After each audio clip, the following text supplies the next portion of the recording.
When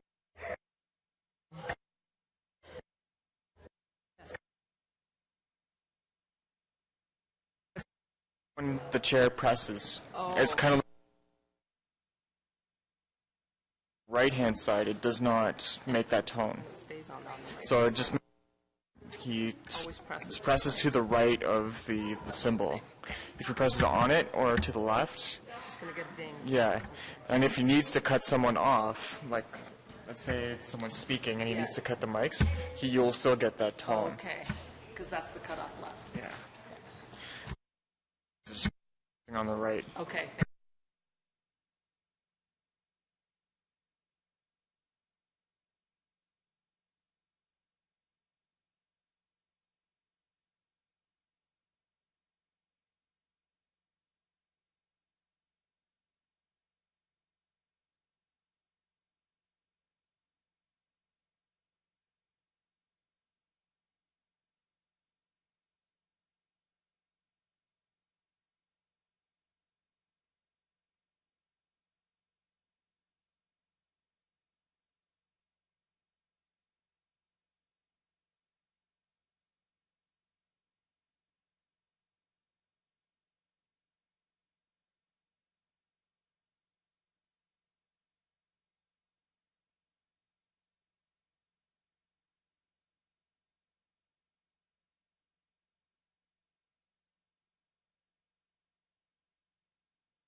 Good morning, everyone.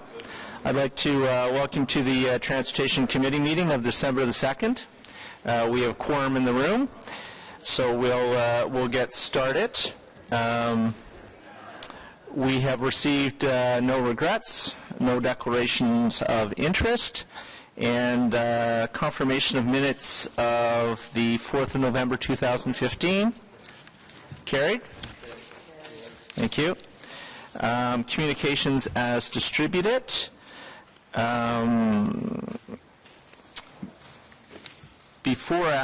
thing I should have done before I go through the rest of the agenda, as this is a budget meeting, there's a statement I'm going to read beforehand about having to deal with simultaneous interpretation. So simultaneous interpretation will be provided for item 2 on today's agenda. Committee members are reminded to use their earphones as necessary. Members of the public are invited to use the translation devices and earphones located in the box on the front table just inside the door.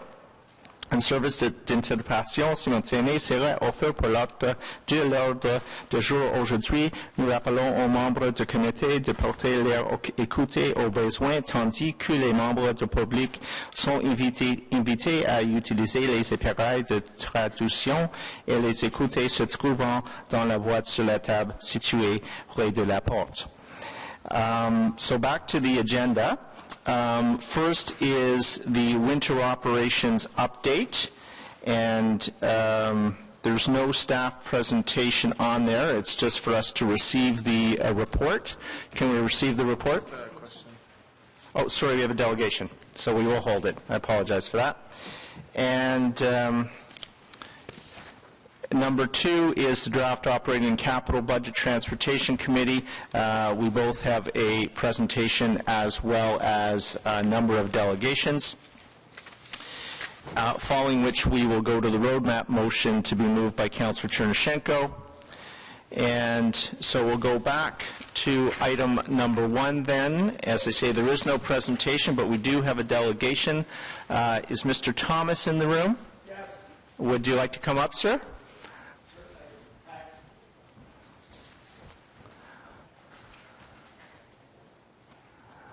Good morning, sir. You'll have 5 minutes to make your presentation.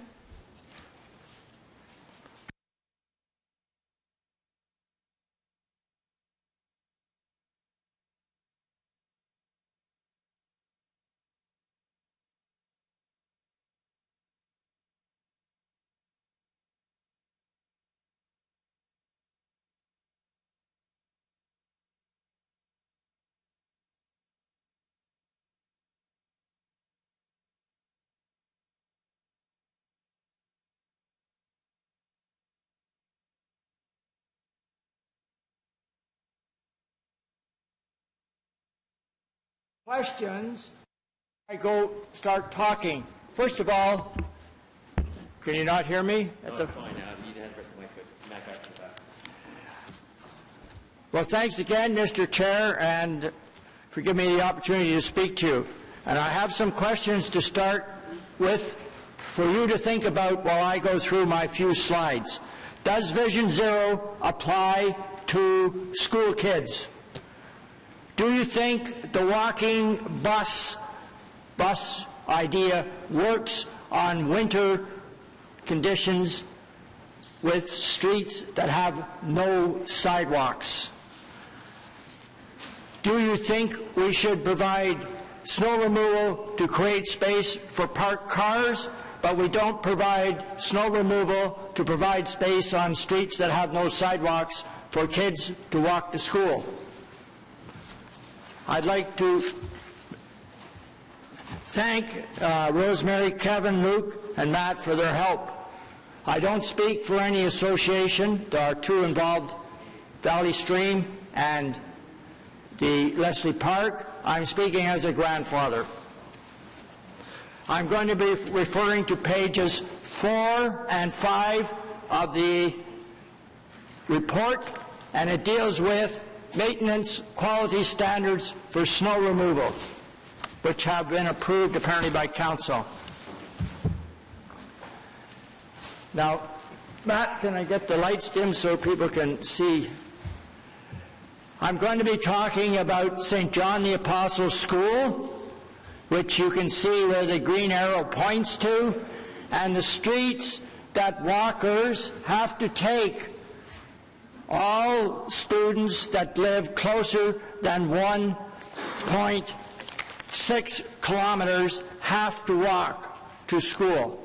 The only exception is the 0.8 kilometers for kindergarten students. When you look, and there's 5 routes that you can get to St. John the Apostle School. The first route I'll discuss, Route A, is Abington. And if you look at the map, and you can pick it out, it just starts at Monterey and it comes all the way around and ends at Costello, right opposite St. John the Apostle School. It is a Class 4 road. In other words, it can get cleared to 6 meters, but it has no sidewalks. No sidewalks. The figure used for calculating clearances, cars are 2 meters wide, but no mention is made of school buses, which are 2.4 meters wide. The city sidewalks, just for comparison, clear to a minimum of 1.5 meters. 1.5 meters. There is, if you look at this, on streets with high parking permits, they'll widen the road to 8.2 meters for cars that are being parked, inanimate objects. Now we look at, if you're walking grandkids, which I walk my grandkids, up Abington and then along Costello. The stretch of Costello from Abington, where that big bend is, all the way to St. John the Apostle School, also has no sidewalk. No sidewalk. And the third route, which fortunately for the people that access the school from that route, it's Costello from Monterey, and you can see Monterey is the heavy line. If you follow up Monterey and then come up Costello to the school from that direction, you have a sidewalk that's supposedly cleared to at least 1.5 meters. Then those students that live where I live in Gladecrest, the south half of Gladecrest is connected to a sidewalk that runs along Valley Stream. But the people on the north side of Gladecrest live on a Class 5 street. It's only cleared to 5 meters. Only one lane is intended to be open, and the other lane is 2.2 meters for parking. And I agree, there's only a certain time of the day that these people are going to, little people are going to be walking on these streets. But there's only a certain time of the day that cars are parked on the street. So I'm making, and I'll just review this with this. So there is Abington. Here is Abington, then Costello. Here's the route that comes up that has a sidewalk. Here is southern Gladecrest, and it has a route that, it has a route that connects with this path. Now, interestingly enough, that path has a priority 2 for clearance, higher than any of the streets in the neighborhood. And people that live on the north side of Gladecrest have to walk down a Class 5 street, which has 1 lane cleared and 2.2 meters for parking. My question is, why is parking cars given a priority over living people that walk? Mr. Thomas, that's a very good question, and I'm going to have to ask you to wrap up, though, because you're about a minute over time, and then I'm going to ask Kevin Wiley to comment on this particular situation. Okay. In conclusion, I would like to say that the road maintenance performer should be amended to require clearance of sidewalk-wide encroachments on the side of the road, or snow removed, to permit students to walk to school within 1.6 kilometers of a school. In other words, those areas that are 1.6 kilometers from St. John the Apostle, if they had no sidewalk, the road will be cleared to at least 7 or 8 meters. Okay, thank you for that. I'm going to, before there's questions for delegation, I'm going to ask Kevin Wiley to comment on this, because there's an interaction with the school boards on this through an organization called OSTA, which you may not be aware of. But I am aware of it. Kevin can speak to sort of what's happened in this particular circumstance. Chair, the gentleman's right. This neighborhood has a mixture of Class 4 and Class 5 roads that are maintained to city standards. We do make an effort in heavy winter, heavy snow accumulation winters to push back snowbanks. However, we recognize also that many of the boulevards are grass and there's sod damage, etc. With respect to the walking routes, that was all done, as you had alluded to, through OSTA. The walking routes were planned out by OSTA. We are working with OSTA on certain locations, but we haven't been involved fully in the process that they went through. So I would suspect that this would be better addressed through OSTA and the school board. Mr. Chair, with respect to...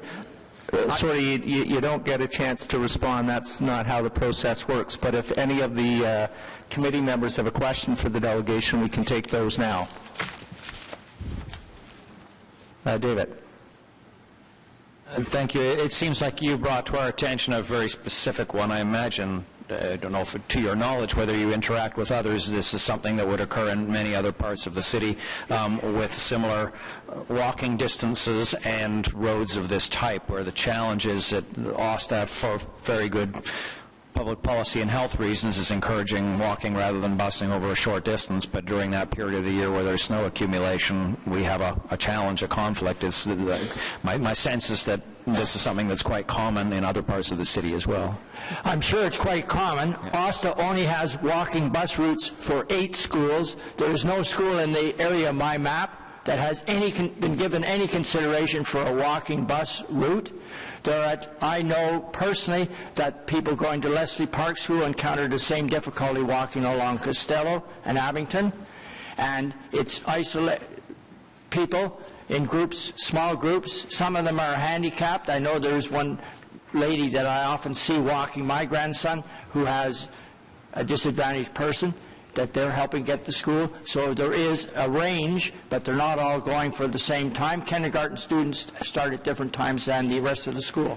And it's the group that I admit the number is small, probably not large enough to interest OSTA in an organized bus and walking bus. There's only 8 schools, I might remind you, that are OSTA organized walking buses right now. So it sounds to me like it's an issue that we as the council with OSTA and our staff need to grapple with, is those areas where we have significant walking populations and a walking school bus, to ensure that the safe on-road, where there isn't a sidewalk, on-road walking conditions are there. I'm not sure it's something we can resolve right here, right now, but other than to thank you for bringing it to our attention, to my attention. Councillor, I will mention that both myself and the mayor, we have met with senior school board officials with regard to these changes. There has been some communication back and forth between our staff and the school board staff. One of the pieces is that through this process, the school boards are achieving significant savings on the utilization of actual school buses. We have raised this concern with OSTA and indicated that if it's going to create additional pressures on the city budget, then the school boards, we've asked the school boards if they're prepared to assist us financially to fill in those gaps. As of yet, they have not agreed to do that, but those discussions have taken place, and I know Kevin and his team continues to work with OSTA on these various locations, and will continue to do so. Councillor Deans. Well, Mr. Tomlinson, I just want to salute you for being a great grandfather. Good for you for raising this. And to you, Mr. Chair, and to Mr. Wiley, I think we need to get on with this because we know the snow is coming shortly, and there are a number of areas throughout the city that will be affected. I can think of one in my own ward where 3 schools converge together, and there's a huge walking population. And I do think that this is a timely issue to address now. So I would just ask you if you could have the conversation and report back with a plan at our next meeting. Well, again, Councillor Deans, we have had a number of conversations, and the plan is largely contingent on funding. And the school boards through OSTA, to this point anyway, have not given any indication that they want to share any of the savings with the city to enhance service. So we are having those discussions. We'll continue to have those discussions. But the reality of it is there is a cost element to it, which we're grappling with.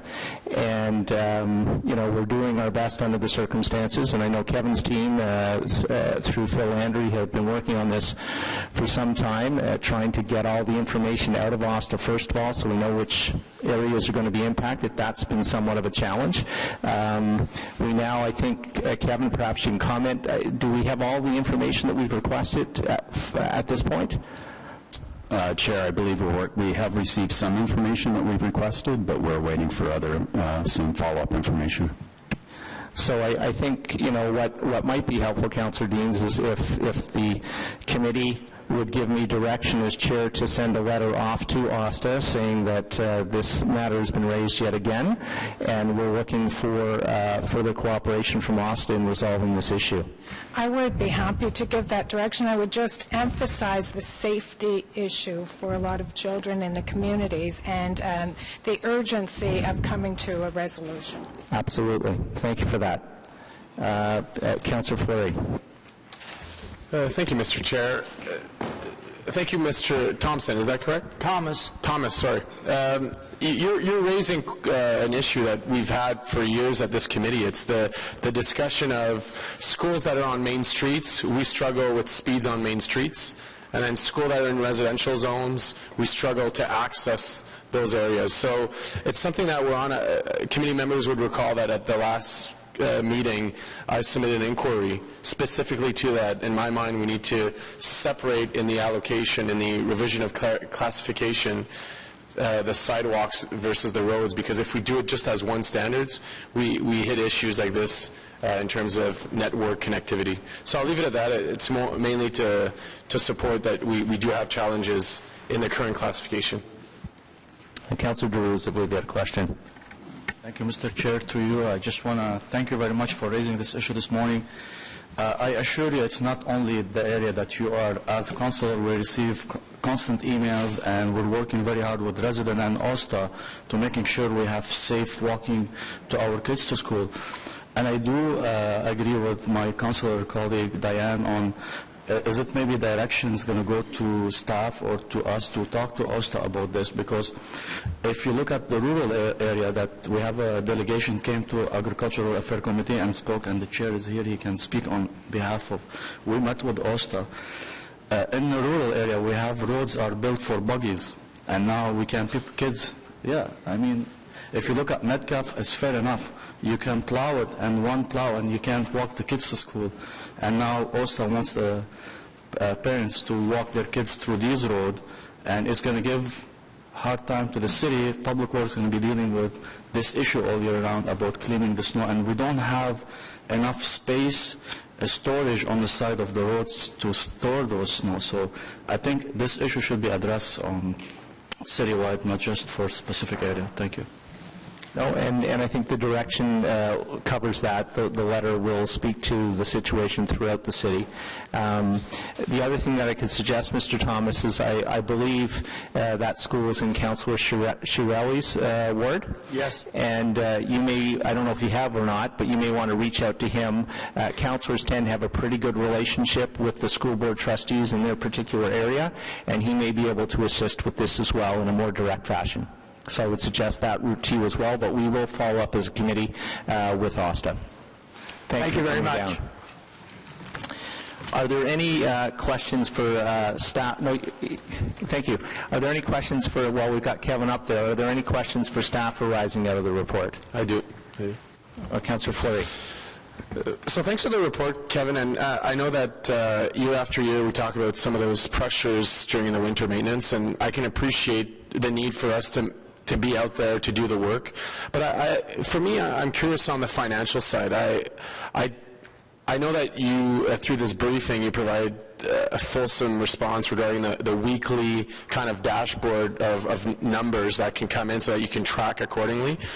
But I wonder, why won't we go further and have a daily financial, like a dashboard where we know exactly where our costs are coming from, where we're going in terms of staff time, so that over time we can be a little more flexible, because on a weekly basis things can change quite quickly, and perhaps it also only gives us a weekly snapshot, not a daily one, which might provide a better sample for some of the pressures and the zones where we're spending a lot of money.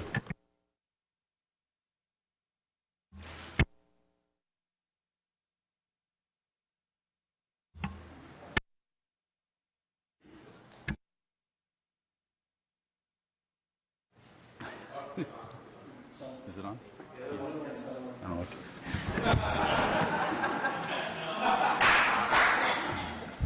I don't want to answer the question.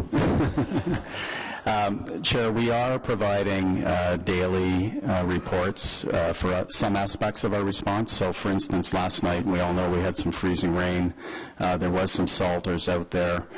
Those types of things we can get in real time, GPS off the truck, where they responded, what the response was, and that is then, and this is new this year, this is going to be packaged up into a little debrief that will go out to all the zone supervisors and managers, just to let them know that potentially there could have been some adjustments. On some of the other aspects of the report, on-call and overtime, because of the lag time for the activity sheets to get inputted into the system, that generally takes about 7 days, so those reports won't be in such a timely manner. That's why they're set up as a weekly report. And those 7 days, there's no way we can get that automated to facilitate the process? I just would assume that having those financial information at hand all the time would provide much more ease in terms of managing the budget. Chair, the councillor is right. However, automated time entry is a pretty expensive proposition. We've done it in our traffic division. We've done it in our forestry division. To do it in the roads division, actually parks and buildings and grounds is probably the next place we'll be implementing the project. We may get there eventually in roads, but it is a fairly expensive proposition. Councillor Deans.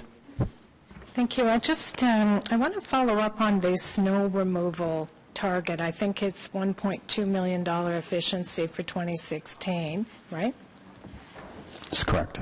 And just want to understand how that's going to happen. It says the program will be expanded for the 2015-16 season to ensure there's a consistent tracking of all snow removal citywide, to ensure adherence to the snow removal standards outlined in the maintenance quality standards. Broader use of the snow removal scheduling program will also result in better tracking and a harmonization of service levels for snowbanks.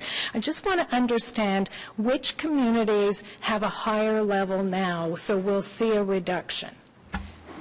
Chair, this isn't necessarily about a higher level. This is about consistent reporting and consistent application across the city. So, for instance, as it says in the report, not all removals were being tracked in the program.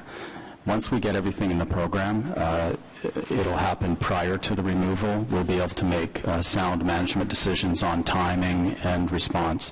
One good example would be in past years, once we start a big removal, we may roll it right through the weekend. In this year, the plan would be to take a look at the weather. If the weather's clear for the week ahead, maybe we take a pause on the weekend, avoid all those overtime dollars, and ratchet it back up on Monday, so we make most cost-efficient use of our resources at hand. Okay, well, I certainly agree with that, but I'm just concerned if harmonization is a euphemism for reduction in some service, and if it was going to be in my area, I'd just like to know about that before I voted on it. So could you provide us more detail on where you think where maybe in the city they haven't been entering the data, and where there may be a reduction in snow removal as a result?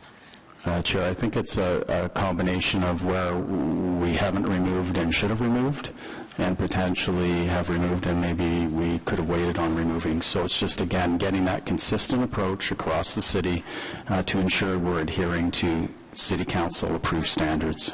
But it comes with a price tag of a reduction of $1.2 million, so it does sound like there's going to be a reduction in snow removal service in some locations. And I agree with you. Some areas it might be just not having overtime, and that might account for some of the 1.2, but probably not all of it. So I'd just like to have a better sense of what I'm voting for.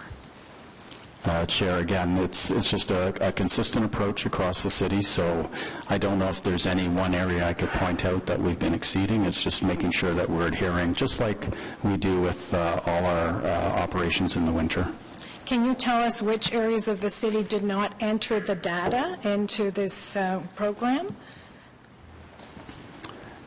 Chair, it's probably just, and again off the top of my head, probably in not so much in the core of the city, because they do make use of the entry program. Probably it would be more outside of the core of the city. Would it be possible to get that information for me before the 9th of December?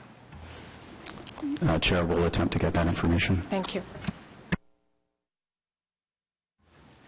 Thank you for that. And I'll just comment, the intent is to create a uniform approach across the city so that everybody is receiving the same service in accordance with what we've already voted on and said should be the city standard. So just that for clarification. Councilor Manette.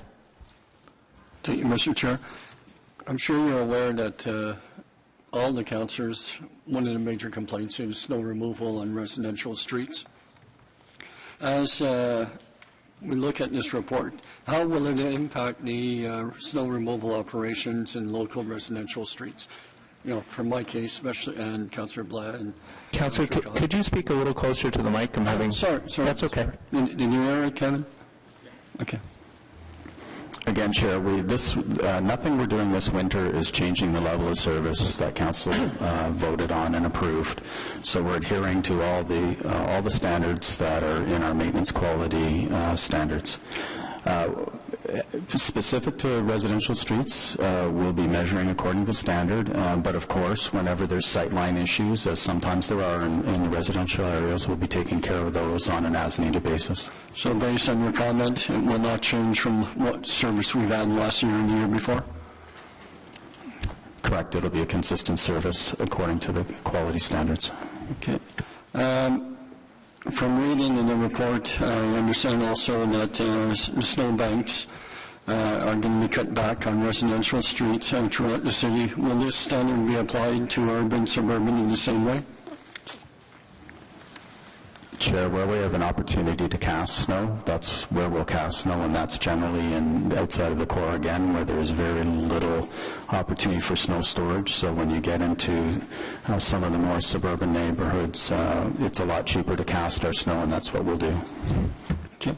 I'm all for finding efficiencies and savings. The only thing I would request is that the message does get out to the community that the service that they have received in the past will not be cut because of these measures. Again, Chair, we'll be sticking to the maintenance quality standards. Thank you. Thank you, Mr. Chair. Councillor McKinney.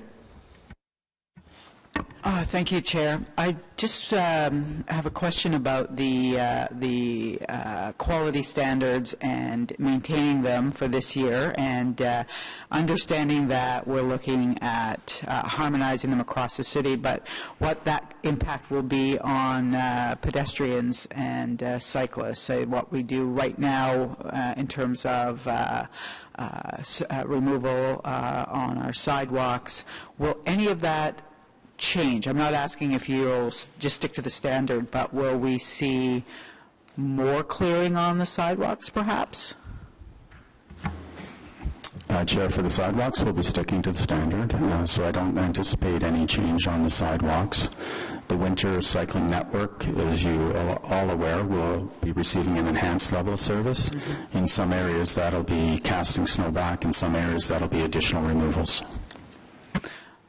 Okay, so I appreciate that on the winter cycling network and understand that, but just so I have clarification, just so I'm clear on the sidewalks then,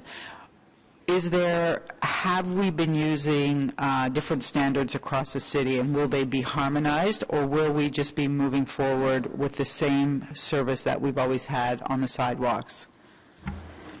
Chair, I think it's probably categorized as a similar service as we've always had. Sidewalks are a little different than roads, so if it's adjacent to a road, then it's done with the road removal. If there's room for casting, then we do a lot of casting on sidewalks. So no increase in service then, at the very least, maintaining the same service on sidewalks? Correct, Chair. Okay, thank you. Councillor DeRose, please. Thank you, Mr. Chair. It's a mostly comment, and I want to add also to Councillor Monetta's concern about the quality standard. I do sit in the audit committee, and then we do have a report in front of us, and I know that I was so happy to see that so many issues were addressed and some issues we're looking at, and I really I'm looking forward to see the new report, the internal review that is going to come to this committee in 2016 Q2, I'm hoping, and hopefully we can find some efficient way to do our winter service without cutting our services to the resident and to our city. Thank you. Thank you, Councillor DeRose. And certainly the audit report is helpful and will feed into the review that we'd already started. And between the two of them, there's a lot of smart people looking at the problem. So I think that we'll have a robust and fulsome report when it comes forward in 2016. But certainly the audit report will feed into that, and it's much appreciated. Any other councillors with questions? Okay, thank you very much. So we'll move to the, receive the report? We'll move to the next piece, which is the budget. So just a couple of things I'd like to say in general around the budget today before we get to delegations. And we do have a number, and I appreciate the people that have come down and want to share their ideas and their questions with us. I believe at this point we have 7 delegations that are registered to speak. This draft budget on transportation provides, I believe, a practical and a predictable foundation from which the City Council can continue to invest and build our city that is affordable, caring, sustainable, and prosperous for all residents. Through this budget, the city is living within our means while protecting the frontline services, which Kevin just spoke to in answer to several questions, upon which our residents depend. Today we'll review the operating and capital draft budget for the services and programs that fall within the Transportation Committee's mandate, and we'll hear from members of council, staff, and from our residents. I think there are many elements in the 2016 draft budget that our residents will be pleased to see. Among the highlights of the budget that are particularly relevant to the Transportation Committee are a net increase of $2 million to the winter operations base budget, provision for 10 additional school crossing guards, savings of $150,000 in 2016 as a result of converting the city's streetlights to LED technology, continued investment in 2016 of $2.9 million through the Strategic Initiative Program for Traffic, Pedestrian, and Road Safety Enhancements, such as ward-specific traffic calming measures, increasing the number of accessible pedestrian signals in addition to the installation of 5 additional red light cameras citywide. We all heard loud and clear at public budget consultations across the city complaints about speeding in residential areas. This draft budget takes step in addressing this problem, with each ward again slated to receive $40,000, a total of $920,000 across the city, to institute traffic calming measures specific to each ward. In addition, I've been working with Mr. Wiley and Mr. Landry, along with Deputy Chief Keeley, to work with OPS to find a more efficient way to enforce through a better sharing of traffic data that we have across the city, and so the police will have the tools necessary to have a more targeted approach to enforcement. So discussions are ongoing to create a way in which the police will be at the right place at the right time. We've all had circumstances where we get complaints about speeding. We tell the police, they go out there, and when they say, well, we were there for 2 hours, we didn't hand out any tickets. And then the resident comes back and says, but it's Wednesday from 4 to 5:30 that they have to be there.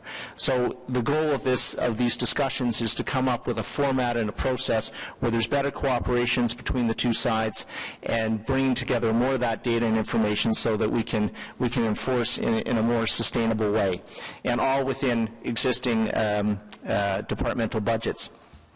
Moving on, we will invest a total of $326 million to improve existing and new infrastructure. Citywide in 2016, we'll invest $33 million in road resurfacing, including a significant investment in the resurfacing and reconstruction of our rural roads.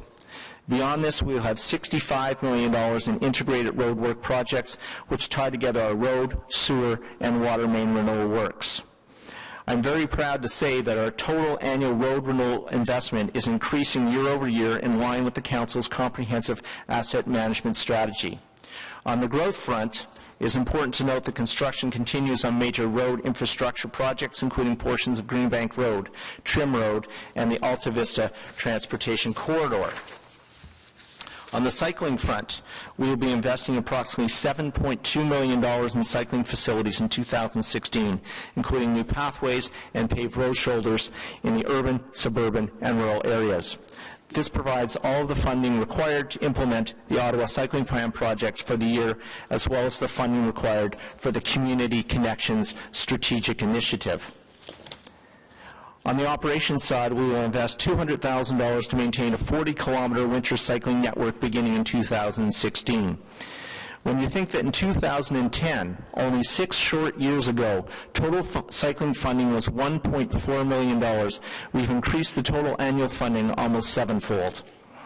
The $25 million investment in cycling during the last term of council was the largest this city has ever seen. And at the end of this term, we are on track to do even better by investing more than $31 million over 4 years. I'd like to now invite our Deputy City Manager, Isabel Jasmine, and our General Managers, Kevin Wiley, Wayne Newell, and Michael Mizzi, to begin the staff presentation. Thank you, Chair. I'll start with the first few slides. So this presentation of the draft budget for 2016 includes Public Works and Planning and Growth Management. Within Public Works, we have Office of General Manager, the Business Services, Traffic Services, Road Services, Parking Services, and Fleet Services. And within Planning and Growth, we've included Transportation Planning.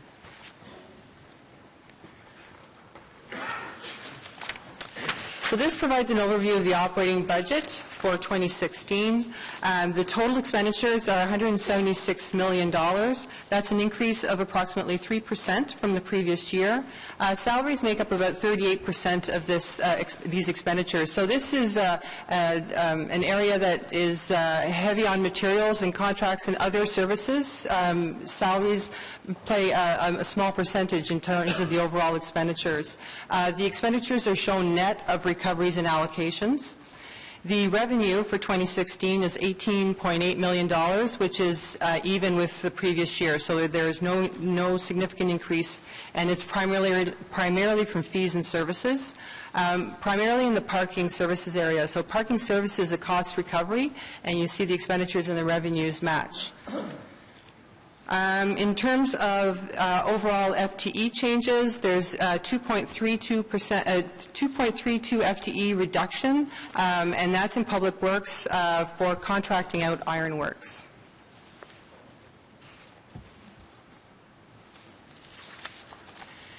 So in terms of the more significant changes in the budget, there's been adjustments for the 2014-15 arbitrated and potential contract settlements and the benefit changes.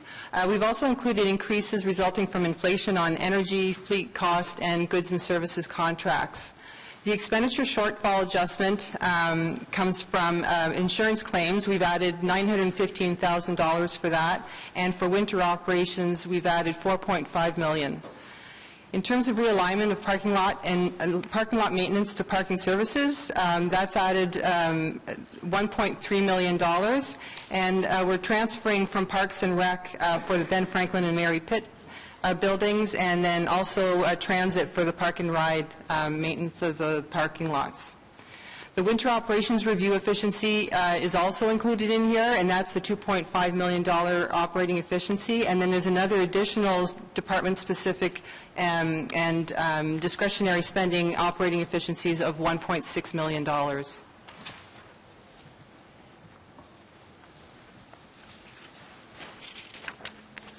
In terms of growth, there's three key ones I highlighted in the budget. The school crossing guard program, $75,000. The new pedestrian crossing legislation, $75,000. And then the additional signal operations shift operating in the evening of about $280,000. In terms of the capital budget, most of the expenditures are on the renewal side, as you can see. There's $122 million in renewal projects. About less than half is in transportation services. The rest is in integrated roads, water, and wastewater, which includes rate. When you look at the overall $122 million, 42% of that is rate. So that is recovered by rate, and 56% is tax. 55% of that total is funded by debt. Then there's the growth portion. 70% of that is covered by development charges, and then there's strategic initiatives. 63% is covered by cash, the capital reserves, 15% DCs, and 22% debt.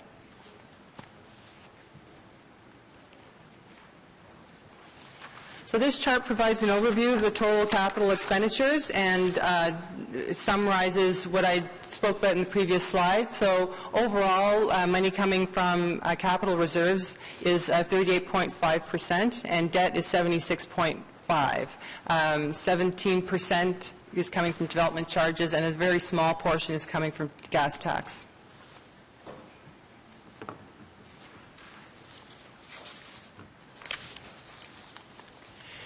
And this provides a highlight by area of that spending.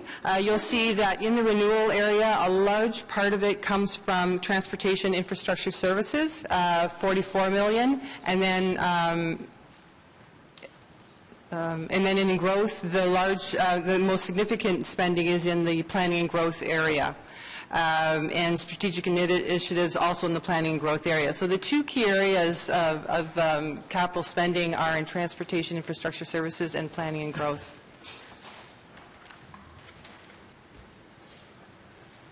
Thank you. Over to me for some highlights for the Infrastructure Services Department. This slide also shows what falls under the mandate of this particular committee, but also from an overall renewal perspective related to transportation needs. We're also highlighting some of the approvals that are under either Environment Committee or ARAC. So, example, running through some of the major initiatives is, again, the integrated program in the order of $65 million. The rural roads and guide rails is under the mandate of ARAC of $1.8 million. And then the resurfacing program and the structures and sidewalks, we'll get into the details on the slides to come. So just the highlights under the integrated program, again, as I said, it's a $65 million program. There's a few on the screen, just some examples. In total, on the integrated program, there's 21 projects under this program, of which many of the projects contain a number of streets within the project, and 14 of those projects are, the funding is to proceed to construction, and an additional 7 is for the purposes of design. On the road resurfacing preservation, as Chair Egley alluded to at the beginning, a $33 million investment this year, and if you do it as a comparison, and in the 2015 program, the resurfacing program was in the order of $22 million. The program, again, some examples you'll see on the slide. Overall, there's about 75 roadways that are being undertaken this year, and with the number of roads, those number of roads represent about 2% of the overall network, the transportation network. A few highlights on the structure side. This is a $9 million program. This is incremental to the $6 million that is undertaken in the rural area, so for a total of 15. But a couple of examples here is the Harmer Avenue pedestrian bridge. There's funding in there for design, and we are looking at a complete replacement of that structure. And then the McElwraith Bridge is the next phase of that bridge, and it is to move forward with some seismic upgrades. On the sidewalk and curb front, again, $2.1 million expenditures, and this is funding to allow us to do approximately 25 locations throughout the city. And again, under the building side, almost $1 million, and under this budget, it will be related to some of the life cycle works that are related to the public works buildings and facilities. I will now turn it over to Michael Nizzi. Thank you, Wayne. Planning and growth management is the lead for transportation projects that address the growth needs of the city.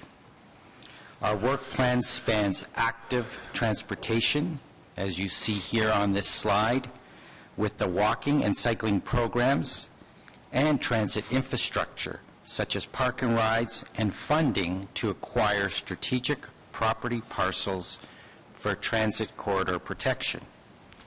As noted by Chair Eagley in his introduction, pedestrian facilities and cycling facilities programs are being funded to the tune of $5.5 million. Next slide. This slide shows examples of roads planned for capital works to respond to growth pressures. For some locations, there is also a need to improve accessibility and movement before a road can be altered, and as such, we have programs like the network modifications and intersection control measures, with budgets that total $4.28 million in 2016.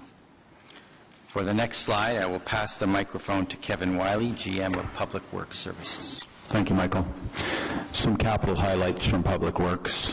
For the renewal side, our street lighting major replacements, $2.6 million. That is largely to cover cable fault repairs and pole replacements throughout the city. Life cycle renewal for our traffic control system, $1.398, and that's largely for upgrades to our traffic controllers or signal controllers, and to rebuild some of the underground plant that's required required for replacement. And then the traffic monitoring capital of $350,000 is largely in our communications monitoring equipment and some software upgrades to monitor our traffic signals network. In the growth side, our new traffic control devices of $1.6 million. That's covering off some of our new pedestrian crossing devices that we'll be rolling out next year, and realignment of Stagecoach and Apple Orchard is on that list as well. The safety improvement program of $998,000. That's basically a program that identifies high collision areas and then implements countermeasures, things like some minor intersection modifications or high friction pavement. And with that, that concludes the presentation. Thank you very much. I'm going to ask my colleagues to hold their questions for staff because we have a number of delegations. The first is Perry Crozier from the National Capital Heavy Construction Association, along with Dale Harley. Dale has promised there'll be no poetry reading today, as there was at previous committees. And Perry and Dale will be followed by Eric McCabe from the Gotta Go campaign. Good morning, gentlemen. You have 5 minutes. Good morning. My name is Perry Crozier, president of the National Capital Heavy Construction Association. Fortunately, there is a little bit of poetry here. The theme of this year's presentation is The Road Not Taken. Many of you may remember this as Robert Frost's most famous poem. The poem ends with, Two roads diverge in a wood, and I took the one less traveled by, and that has made all the difference.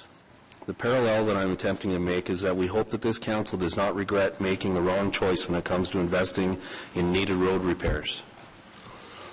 While it may be our opinion that the quality of roads is poor in Ottawa, it is also the findings of the Ontario Municipal Benchmarking Initiative report. Their 2014 report revealed that Ottawa had the worst roads of major cities participating in the benchmarking study. The OMBI report confirms the findings of the 2012 Canadian Infrastructure Report Card. The city's own analysis of the report card results clearly show that the roads are by and far the worst off when it comes to condition of city assets. The City of Ottawa, just 21% of all roads are deemed to be in good to very good condition. The story gets even scarier when you look at collector roads, where over 50% are rated as being poor to very poor condition. As can be seen in this figure, the cost of rehabilitating a road increases 5 to 10 times if partial reconstruction has to be undertaken instead of an overlay. And if a major rehabilitation is not conducted when it is needed, a reconstruction will cost even more. According to a technical paper prepared by the World Bank, the economic costs of poor road maintenance are borne primarily by road users. When a road is allowed to deteriorate from good to poor condition, each dollar saved on road maintenance increases volatile organic compounds by between $2 and $3. Far from saving money, cutting back on road maintenance increases the cost of road transportation and raises the net cost to the economy as a whole. Despite this need for infrastructure renewal investment for roads, the city is proposing to spend even less on transportation capital in 2016 than it did in 14 and 15.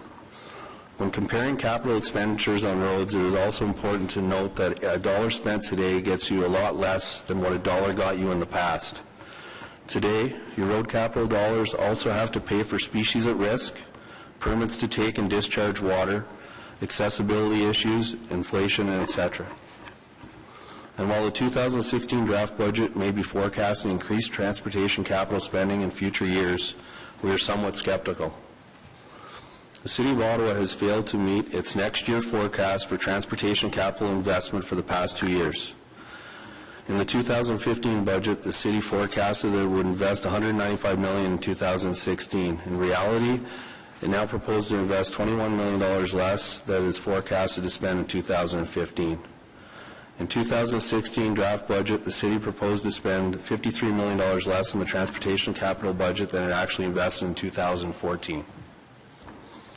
This spending pattern would appear to be at odds with your long-range financial plan 4.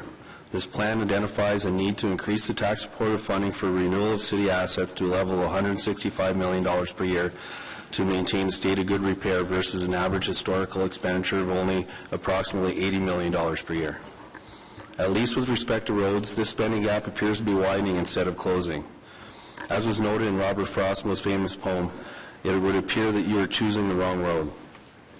While on average 23% of capital funding is supported by debt, 44% of Transportation Committee capital projects are funded by debt. The good news is that as a council, you appear to be getting it. Matthew Pearson of the Ottawa Citizen reported results of a survey about the upcoming budget. 96% of you noted that infrastructure on roads in your responses, and 78% of you noted infrastructure renewal as a priority. 70% specifically commented on the condition of the roads. Above is what a few of you had to say. In conclusion, while maintaining a 2% tax increase is arguably the right road to take in terms of providing reliable and affordable city services, it would appear that the council has reached a fork in the road when it comes to the condition of Ottawa roads. Evidence is mounting that the city must take the road less traveled in order to make a difference. This new road could include reallocating funding from across all budget envelopes to help pay for needed infrastructure renewal. The city could also choose to increase debt to pay for these repairs before it costs even more in the future.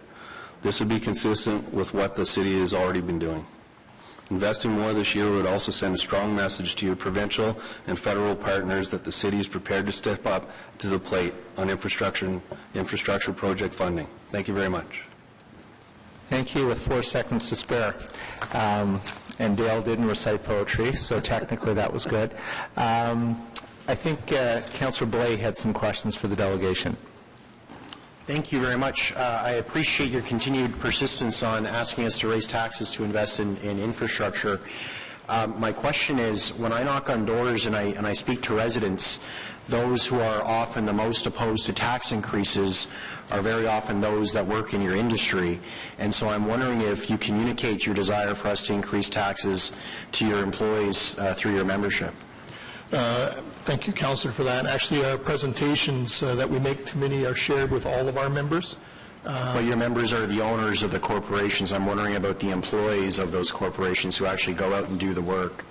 Again, members or employees of our member companies would be attending all of our various events where we do speak about the necessity. So when you send out emails to your membership saying the City of Ottawa is not doing enough, and which leads them to email us, you also say, and it's because we've asked them to raise taxes to do more? Well, I'd like to point out that even our own conclusions this year, we've raised the point that maintaining a 2% tax increase is obviously the right road. I guess I'm just trying to ask if you're being intellectually honest with the people that work for you. Okay, Councillor, that's a very interesting and challenging question, and I think you and I could go on about that for some time, and if you're prepared to do it, I'd be more than pleased to, to do it. Well, I'd be happy to speak with you offline about it, but you come to every budget. You've done that for 5 years, and that's your right, and that's fine, and I'm sure all of us could recite your presentation. I'm just wondering how detailed you're being with your employees vis-a-vis your requests, given that at the end of the day, they're the ones going to be paying the bill with higher taxes. But I'm happy to speak to you offline about it. Okay. Thank you very much, Mr. Chair. That may be the way to do it. Councillor Harder. Yeah, just on the other end of where Councillor Blais was, I want to ask you, how active are you attending budget sessions at the other levels of government? Actually, thank you for that question, Councillor Harder. During the past, both the provincial and the federal elections, the National Capital Heavy Construction Association was out at all candidate debates, distributing information to all candidates, promoting the fact that they should be investing more in infrastructure. We are currently setting up meetings with all the newly elected MPs in the Ottawa area, and we'll be stressing to them the importance of the federal government stepping up to the plate when it comes to, pursuing funding for infrastructure projects. I'd like to add that we also support the position of the City of Ottawa that the distribution of allocation of those costs is not necessarily fair on a one-third, one-third, one-third basis. The municipalities have the lowest opportunity to raise money to pay for roads, and we don't think that they should be paying the one-third cost. All you have to do is to take a look at what goes on in the GTA and the imbalance that exists in terms of funding at the provincial level in particular for infrastructure projects. But we are actively out there pursuing the issue at the other levels of government. But are you, just like you sign up for every committee meeting here, during our budget process, are you signing up for those budget meetings on an ongoing basis over the last 5 years, 9 years, 10 years? For example, when the province has their day in Ottawa, are you there speaking and saying the same thing that you say to all of ours? Actually, in some cases we have, but in other cases we haven't been. Well, I suggest that you start doing that all the time. I think that's an excellent suggestion. Thank you. Are there any other questions for the delegation? Okay, seeing none, thank you very much. Thank you. And Eric McCabe, please, from the Gotta Go campaign. And following Mr. McCabe will be Trevor Hache from the Healthy Transportation Coalition.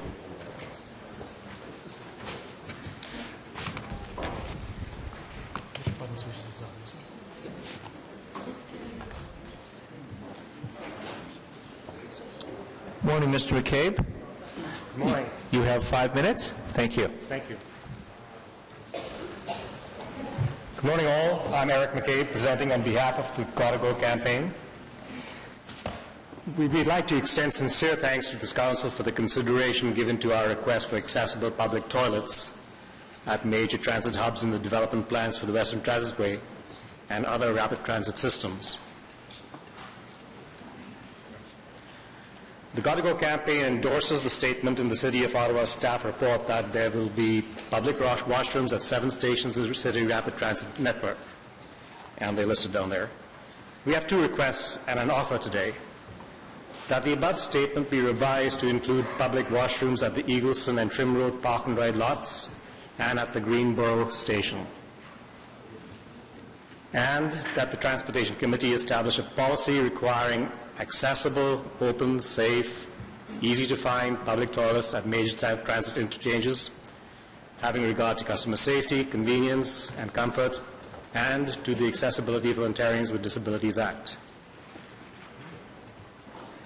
And finally for me, with reference to the City of Ottawa staff report notes that the upset or upper limit costs of washrooms at Bayview and Herdman stations is just over $2 million based on preliminary designs, and that maintenance costs are estimated about $13,000 a month with life cycle costs of $224,000. A member of the Godigo campaign team has volunteered to work with the City of Ottawa staff to research options to reduce those estimated costs. And on a personal note, I do understand what a difficult task it is councillors have to provide the services we keep requesting and our reluctance to pay for them. Thank you.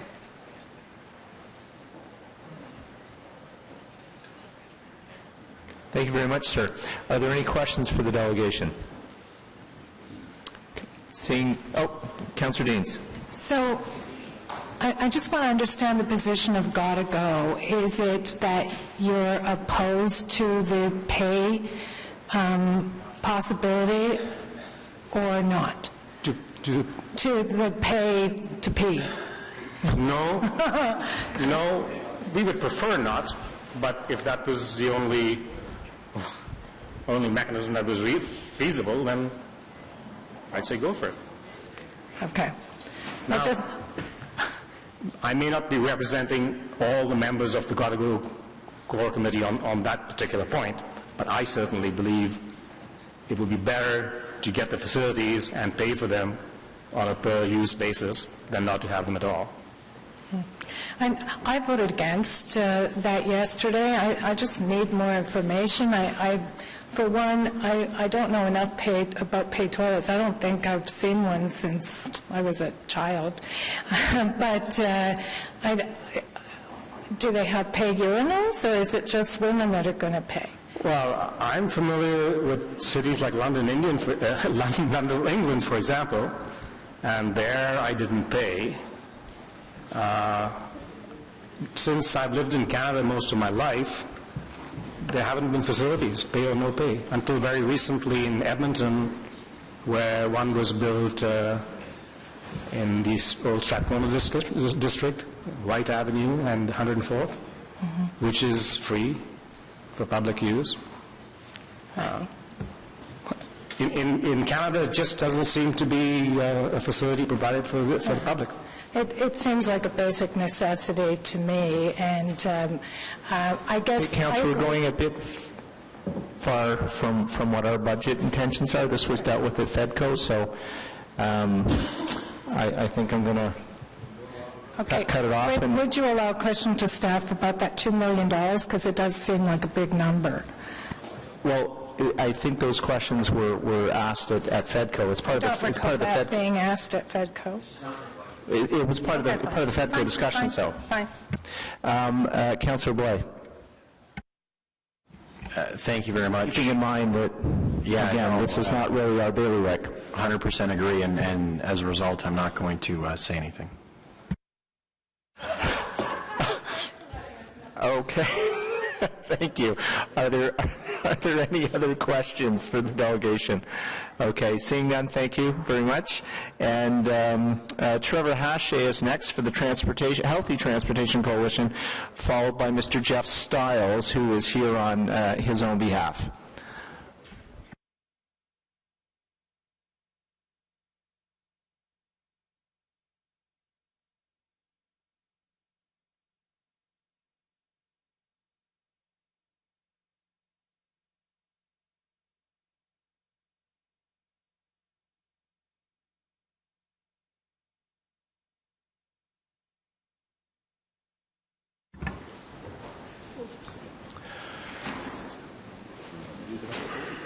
Good morning, Chair Eglai and respected members of this committee.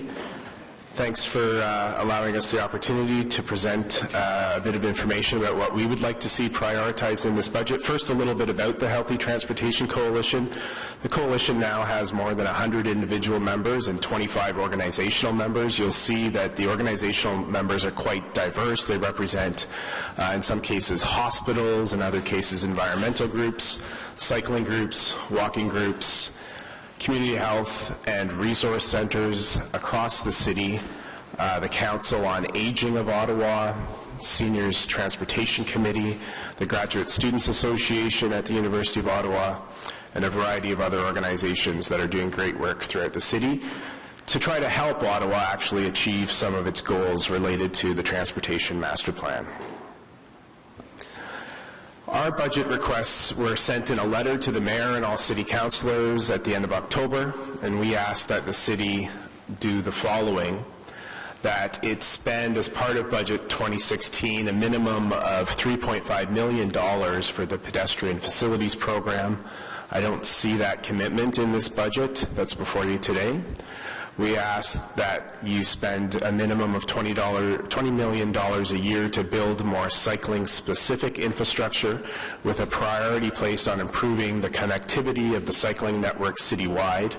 Again, I don't see that commitment in the budget before you here today.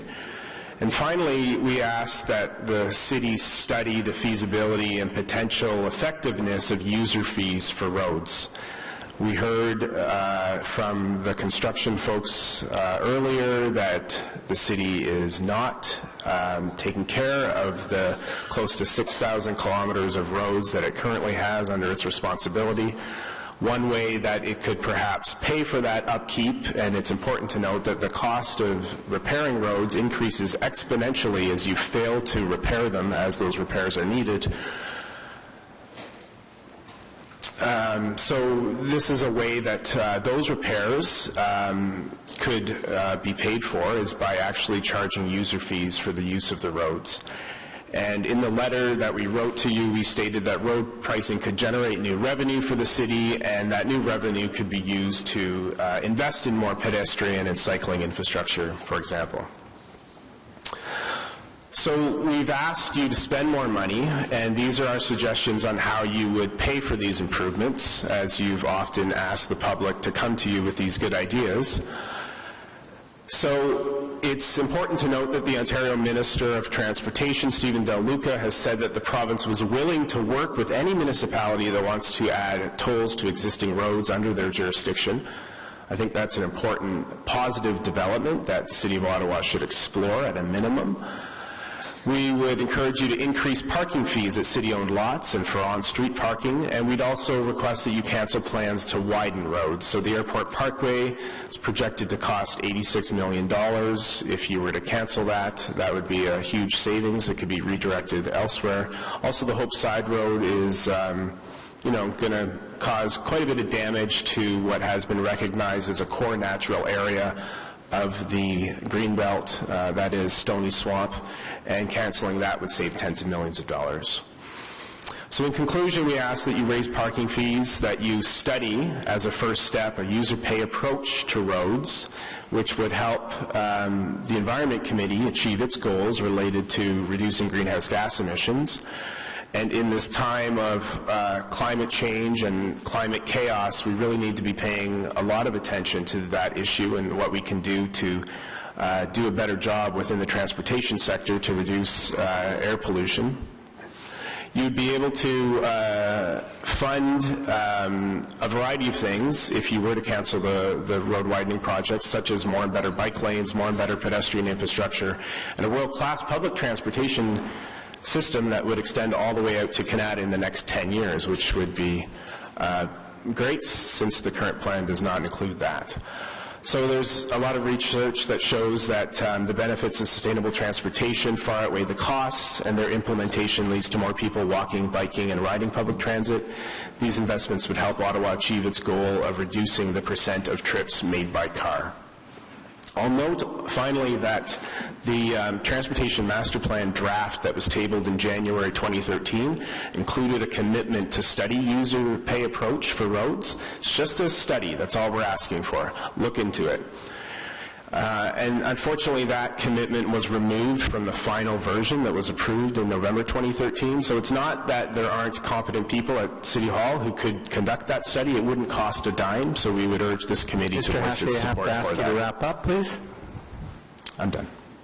You're done. Okay, thank you. Any questions for the delegation? Okay, seeing none, thank you very much. And Mr. Jeff Stiles.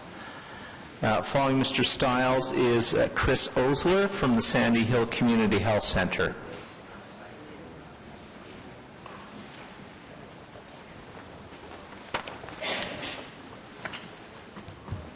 Morning, Mr. Stiles. You have 5 minutes to make your presentation. Thank you. This is an abbreviated version of a document that I circulated, or I should have been circulated to committee members, so I'll be skipping over some of the points in that document. About 2 years ago, myself, and in fact Trevor Hache as well, working with Ecology Ottawa, put together a number of papers on the subject of user pay, which we submitted both to the committee and to the Ontario Standing Committee on General Government for its study of traffic congestion. The main thrust of these papers was to persuade the city of the potential benefits of introducing a user pay policy for its road system. As committee members will appreciate, this is not a new issue, but it is a persistent one. And it has been the subject of a number of major studies, including 2 recent studies by the Pembina Institute and the Eco-Fiscal Commission, which have strongly supported the idea of introducing tolls and congestion charges in major Canadian cities. These studies suggest that an effective urban transportation policy requires both supply and demand side issues to be addressed. And just to quote from the Pembina study, investing in transit infrastructure is part of the solution, but fully built transit infrastructure may not be enough to encourage sufficient modal shift. Greater efforts are needed to shift more commuters out of their personal vehicles and onto public transit. And this is the precise point where transit and transportation issues intersect. A successful transit program, such as Ottawa's LRT, will only be really successful if we're able to shift a substantial number of private vehicle users away from roads and into the transit system. The old adage, if we build it, they will use it, doesn't apply. Experience elsewhere tells us that expanding both public transit and road infrastructure at the same time will result in a situation where private vehicle use expands to meet supply, while the appetite for public transit lags due to its perceived higher cost and inconvenience compared to private transport. Now, Ottawa has already demonstrated it's willing to invest public money in sustainable transport. Greater effort is now needed to shift more commuters out of their personal vehicles and onto high sustainability, low carbon options. One approach, which has been used in many jurisdictions, is to put a price on driving on major highways near the city in order to reduce traffic, a congestion charge or toll, which targets specific roads or access points around a city, perhaps applying only during peak hours. A variation on this theme is the introduction of a cordon charge for private vehicles that enter the city core, possibly including heavy transport trucks of the type currently causing major congestion on inner city roads such as King Edward.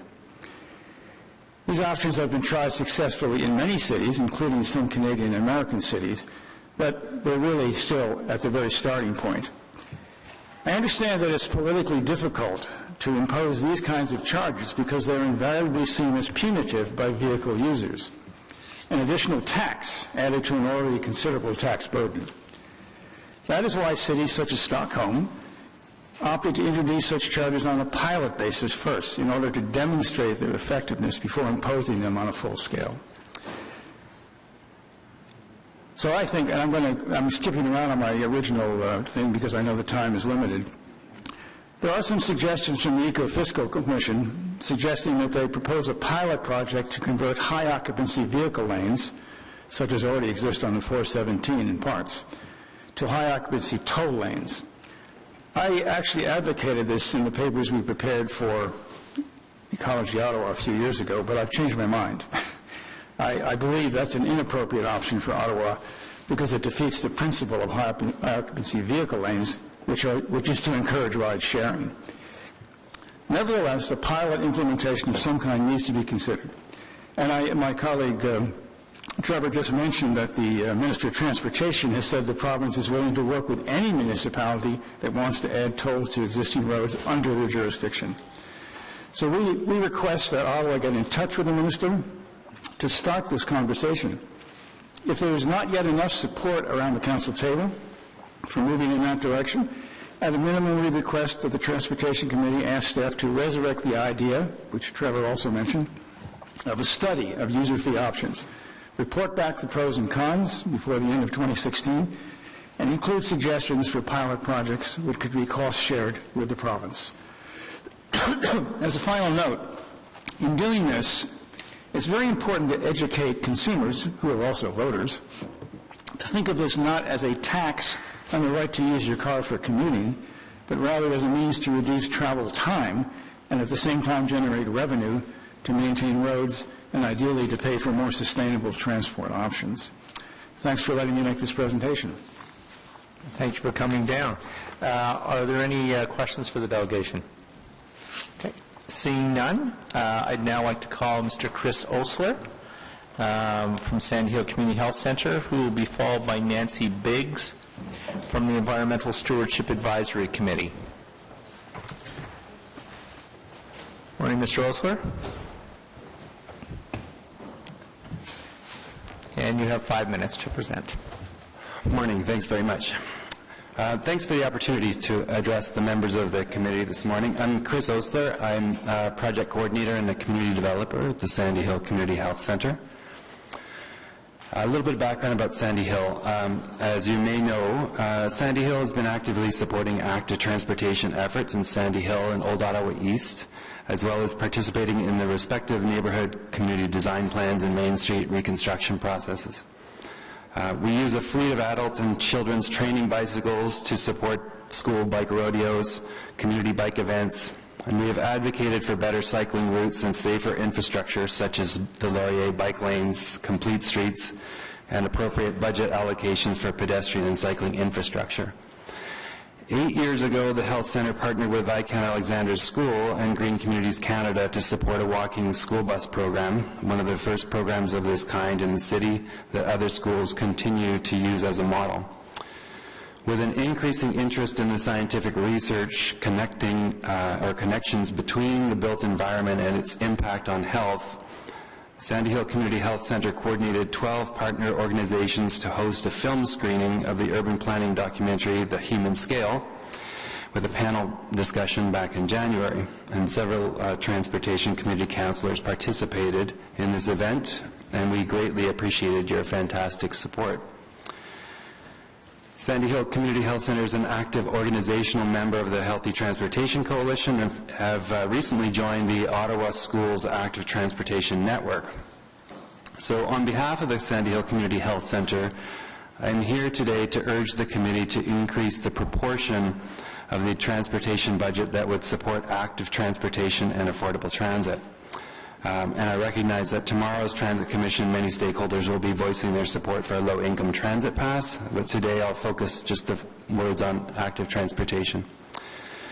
So investing in active transportation brings very high returns. According to a 2014 report of medical officers of health in the GTHA titled Improving Health by Design in the Greater Toronto-Hamilton Area, spending more on infrastructure and support for active transportation is prudent investment that pays huge dividends. Increases in activity through active transportation and public transit use can have significant health benefits, including the prevention of premature deaths and chronic diseases such as diabetes. Additional health benefits are realized by reduction in traffic-related air pollution, improved transportation equity, greater social connectivity, reduced injuries, and greater support for an aging population. There are cost savings associated with investment in active transportation infrastructure. The return on investment of movement, a 2012 benchmarking report for bicycling and walking in the United States, provides some interesting statistics. So cycling and walking levels fell 66% between 1960 and 2009, while obesity levels increased by 150%. The percent of children who walk or bike to school fell 75% between 1960 and 2009, while childhood obesity rose 276% during that same period. Canadians walk or bike for 12% of daily trips. Americans are the same. The Netherlands have 51% and Denmark 34%. While walking and biking comprise 12% of all U.S. trips and 14% of fatalities, facilities get less than 2% of U.S. federal transportation funds. Similar statistics exist in Canada. Cycling and walking investments return up to $11.80 for every dollar invested. That's a return on investment of 10.8 times, and often with less initial investment required than transit. And that's before you factor in greenhouse gas impacts, which are harder to value. A 2004 statistical report from the Department of Transport in the UK shows investing in cycling brings huge economic, social, and health benefits, with some cycling schemes having a benefit-to-cost ratio of up to 35-1.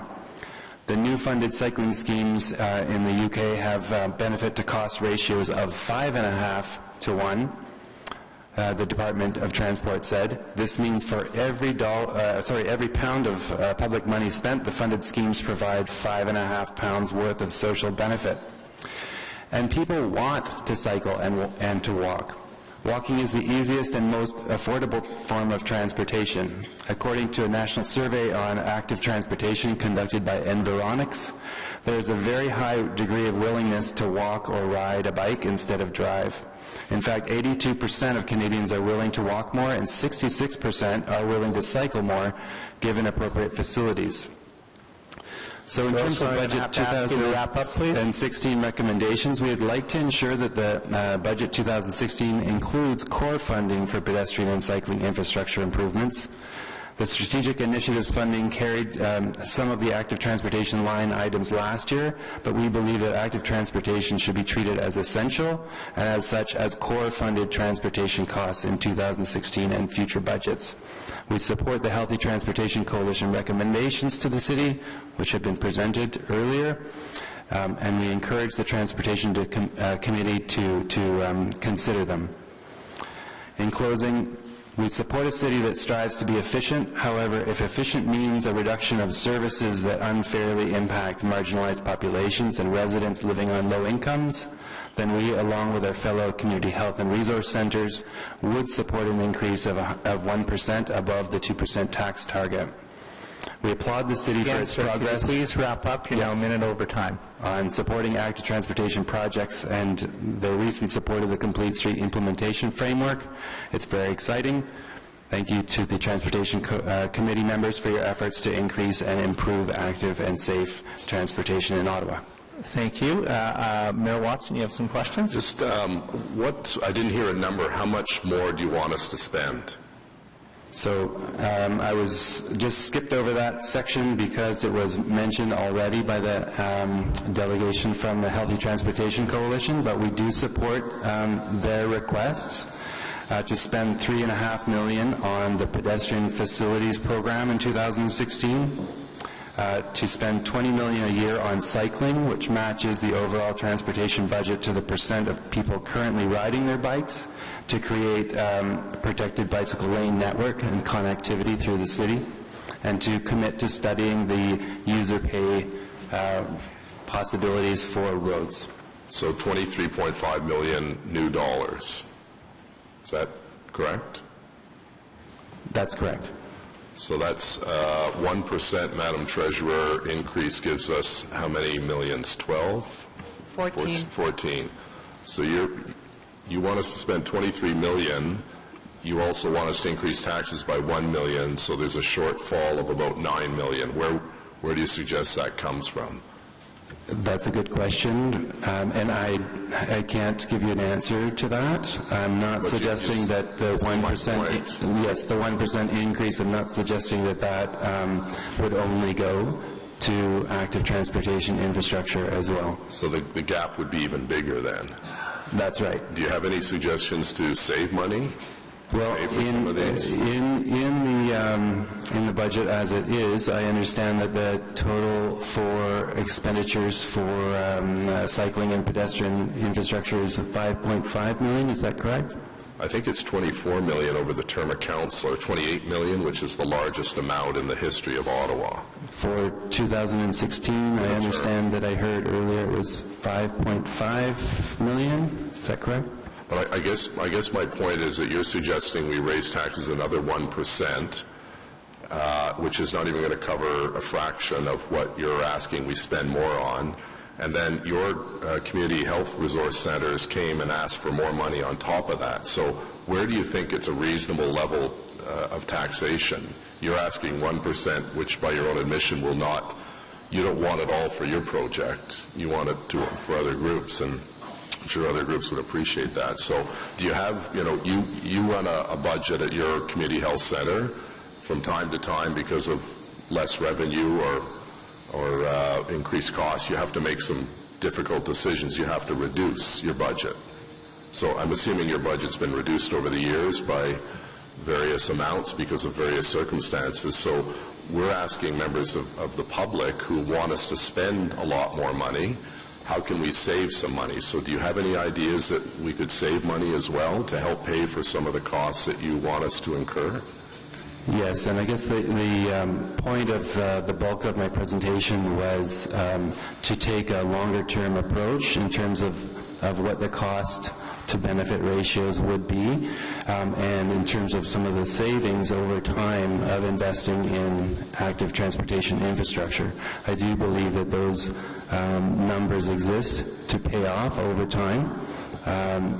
I think the other important thing in terms of my presentation is the linkages between health and transportation. And I hope that that the committee has staff support from the health department, for example, to provide information in terms of health costs and health reduction that would also influence some of the budget discussions at this table. So you don't have, I'm not trying to badger you, I'm just saying you don't have any specific, we're dealing with the 2016 budget. You don't bring forward any ideas on how to reduce costs in the 2016 budget. Is that correct? You don't have a line item? No, I didn't bring something forward to eliminate, but certainly my suggestion is to be prioritizing active transportation infrastructure as a good bang for its buck, as opposed to other forms of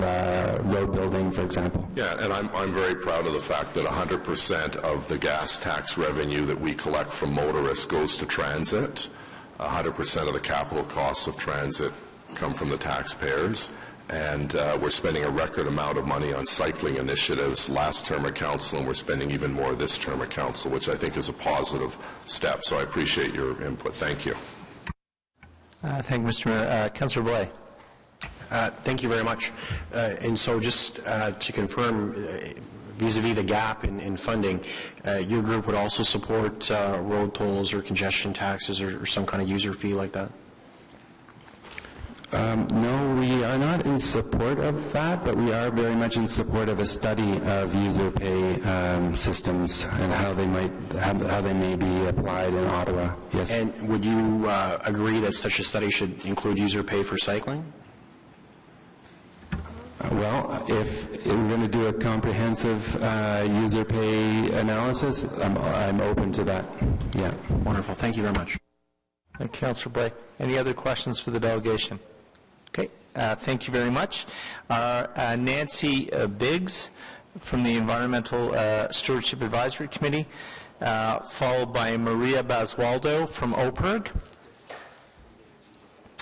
The last delegation I have on the list is Maria, so if there's someone else that wishes to speak to the committee, if they can sign up in the corner next to the door.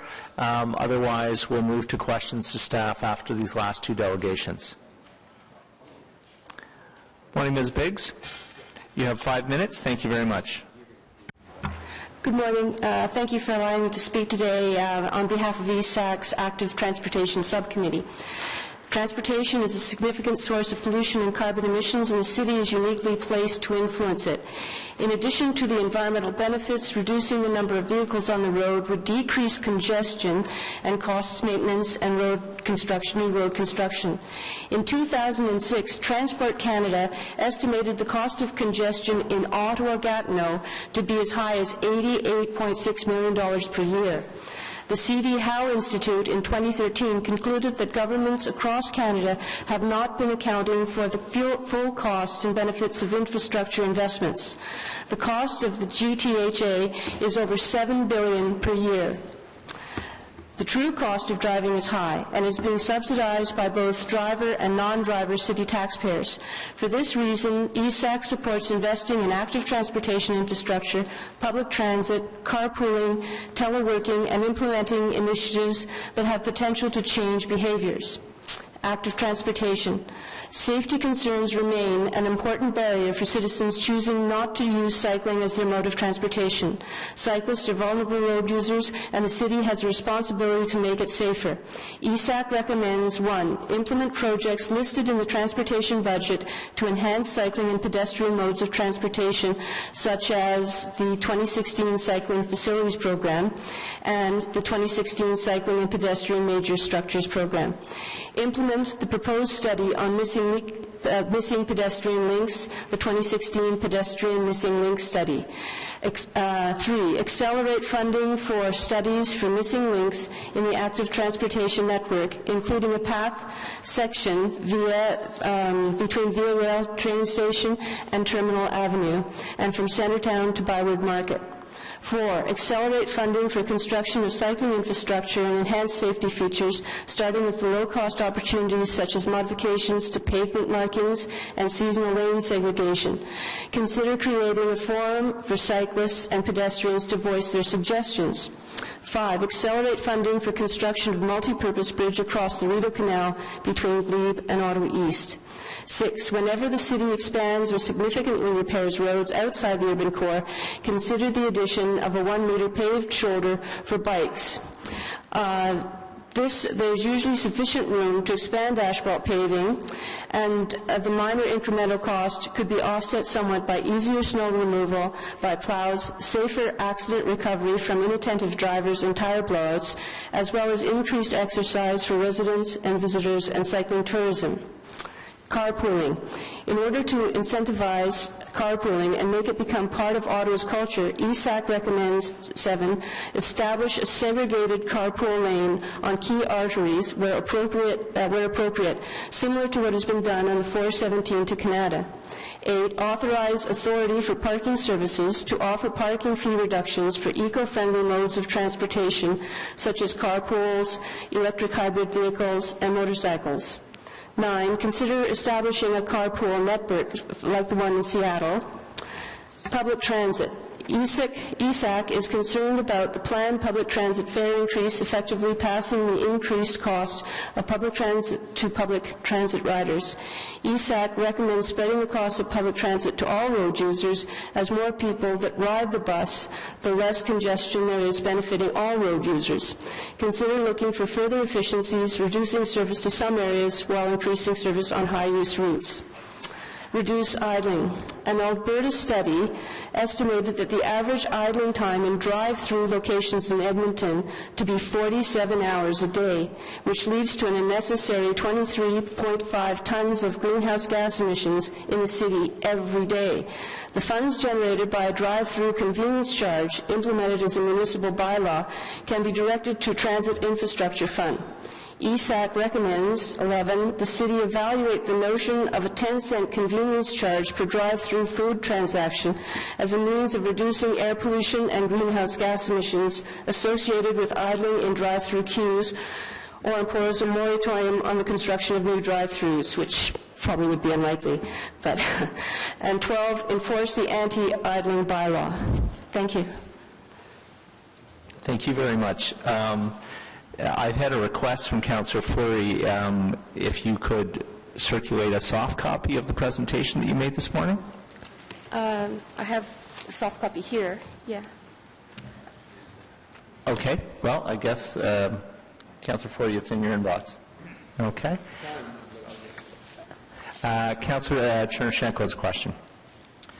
Thank you very much, Nancy, and for the work that you're doing on the ESAC. I did get electronically and glanced through, I'll be honest, yesterday evening before coming here. Thank you for that very thorough list. I'll also be honest and say it's highly unlikely we could do all of those things, but there are a number of very good ideas in that I think merit closer look, whether in time for this year's budget or to give some advanced thought and work through them with you for next year, certainly. Thank you. Any other questions? I just want to thank you for the work that you and the committee members do. It is appreciated, so thank you very much. And I think David made some very valid comments there about the contents of the report that you provided, so thank you for that. You're welcome. Thank you. Our final delegation is Maria Basualdo. I hope I said that correctly. And you're here on behalf of OPERG, I understand.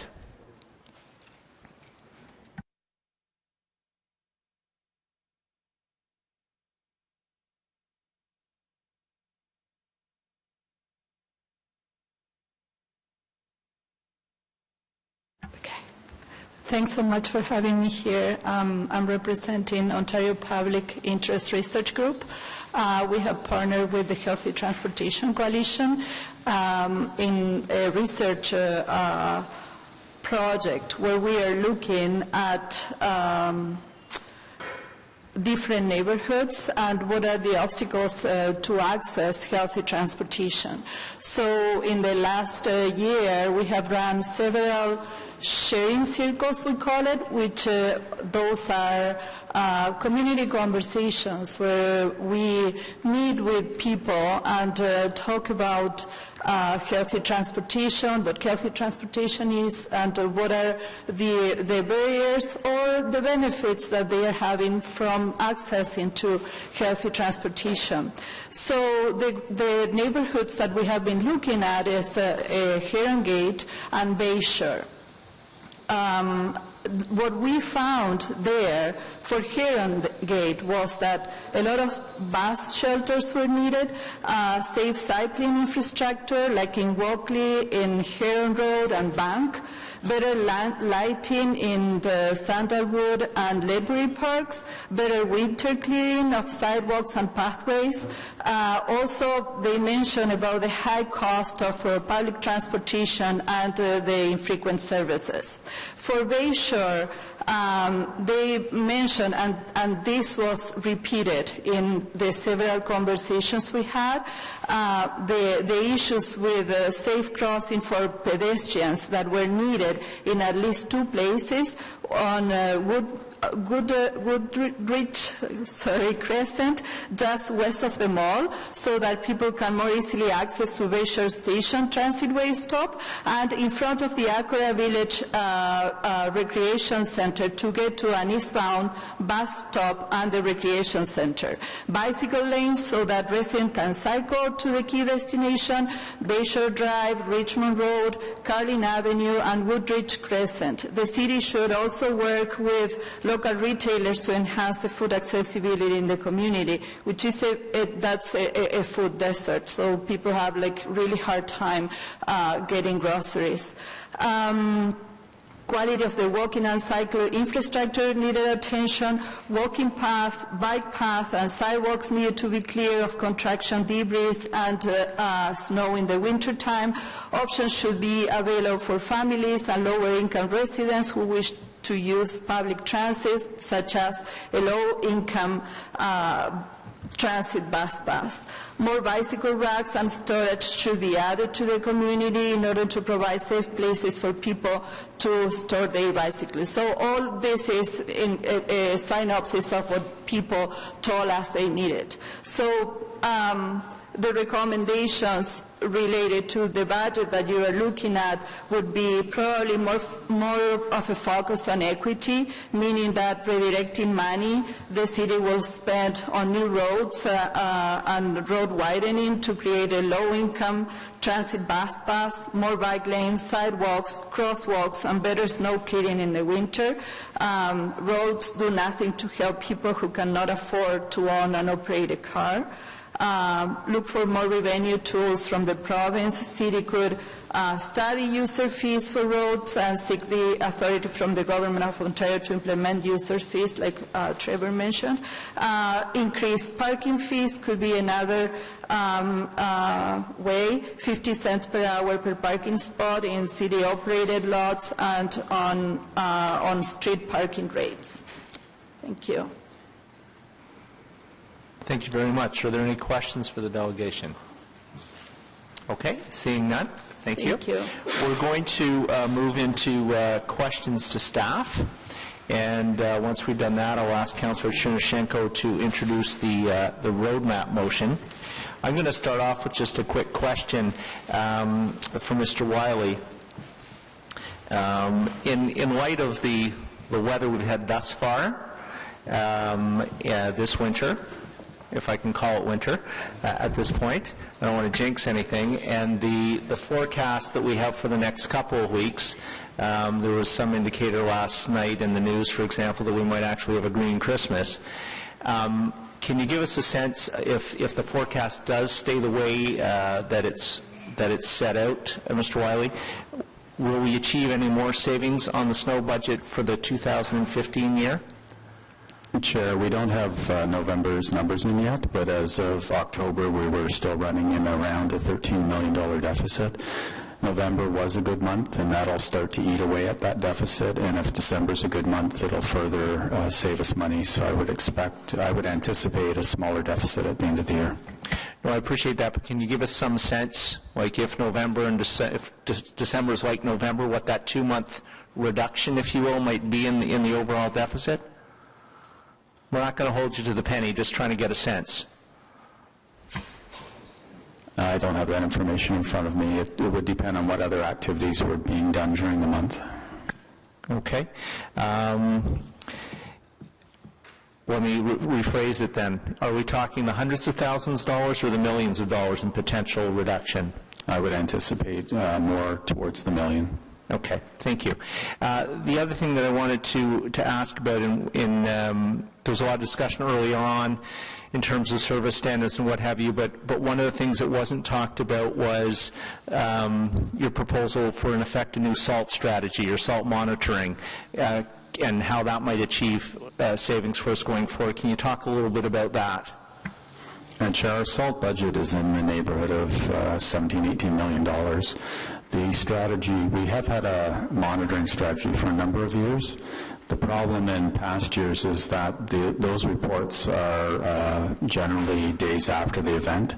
This year we've got a new system in place where we'll be getting the information in a more timely manner, in fact real time.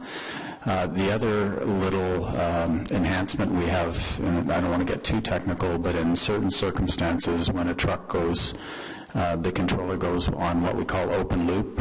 SALT is just dispatched, and sometimes the driver is unaware of that. We do have now controls on the truck to inform the driver right away when there's that sort of malfunction with the truck. Thank you for that clarification. I may have further questions down the road, but I'm going to open it up to my colleagues now. I don't have a list as of yet.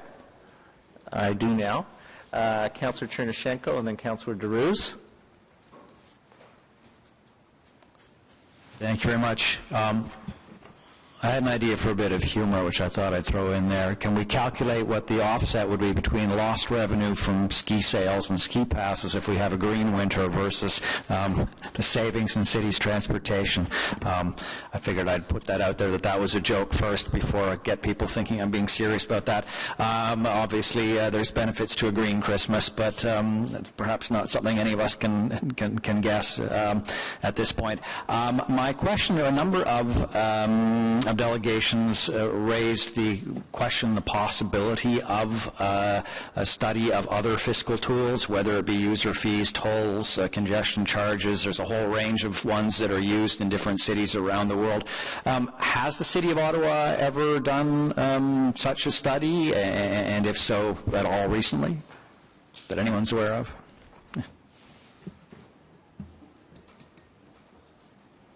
No? Okay. I know there's a big one in the GTA area. I guess it was called the Big Move, or had a title such as that, where there was somewhat of a study done there.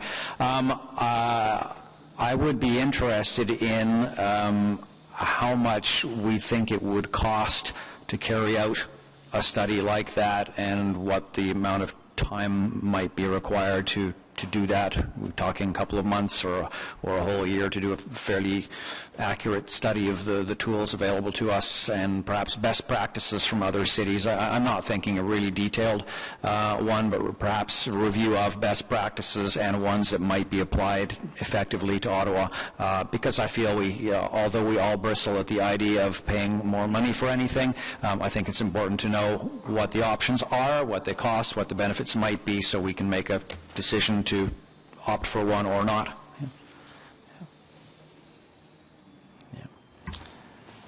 Mr. Chair, if your question, Councillor Tymoshenko, is what would be the cost to undertake a study of road tolls? Is that correct? A road toll study? Perhaps broader than that, what are some of the, I listed a number of the ones that I know of off the top of my head: congestion charges for entering a periphery of the city, certainly tolls on certain roads or bridges, usually used with a new one as a way of helping to fund that. I'm curious whether, well, I already asked the question. I think the answer is no. I couldn't recall in the 20 or so years of following city politics fairly closely here that Ottawa had ever done one, but perhaps this direction, if we could just get some kind of an estimate of what it would take to allocate staff time to a review of best practices.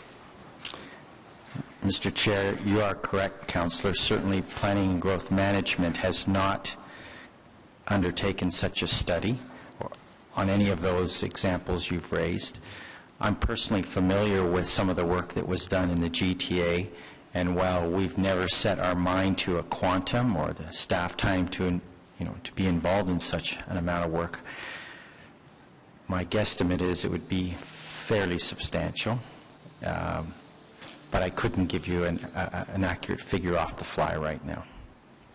If it could be taken as direction to just get an estimate on what a detailed study along the lines of the GTA's one, and then a much simpler version, which is a review of best practices in major cities around the world that might have used some of these tools, how much they are costing, how much they're raising, whether they are effective. I mean, that's critical. Are they effective? It's one thing to put in a toll or a congestion charge and then discover that it didn't really address what it was meant to, or maybe it's working wonderfully, raising revenue and reducing congestion and helping to fund other road projects. So perhaps if we could get some kind of an estimate back in time for council,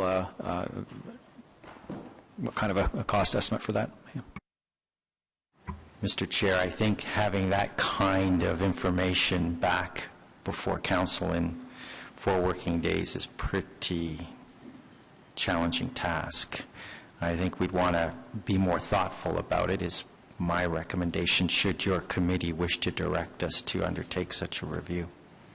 Is this possible, Mr. Mizzi? Effectively, I think what Councillor Tymoshenko is asking for is not a study per se, but a study of whether we could do a study, in essence. So I guess 2 comments I would have is, I would also want, if you were going to undertake that question, to also speak to the feasibility in terms of timing, because I know you've already set your work plan. And you're saying that it may be a substantial investment of resources. So I think we would also like to hear when such a study would be doable in terms of the work plan. But I think with Councillor Tymoshenko's concurrence, perhaps the first meeting of the new year, you could have the answers for us. Does that work for you? That works for me. That would be fine. Thank you. Okay, thank you. Was that all the questions, Councillor Tymoshenko? Okay, I have Councillor DeRuze next on the list. Thank you, Chair. It's just a clarification on page 81 of the budget. It says citywide selective resurfacing and locations to be determined. I'd like to know what's this project and what's the dollar amount assigned to these projects.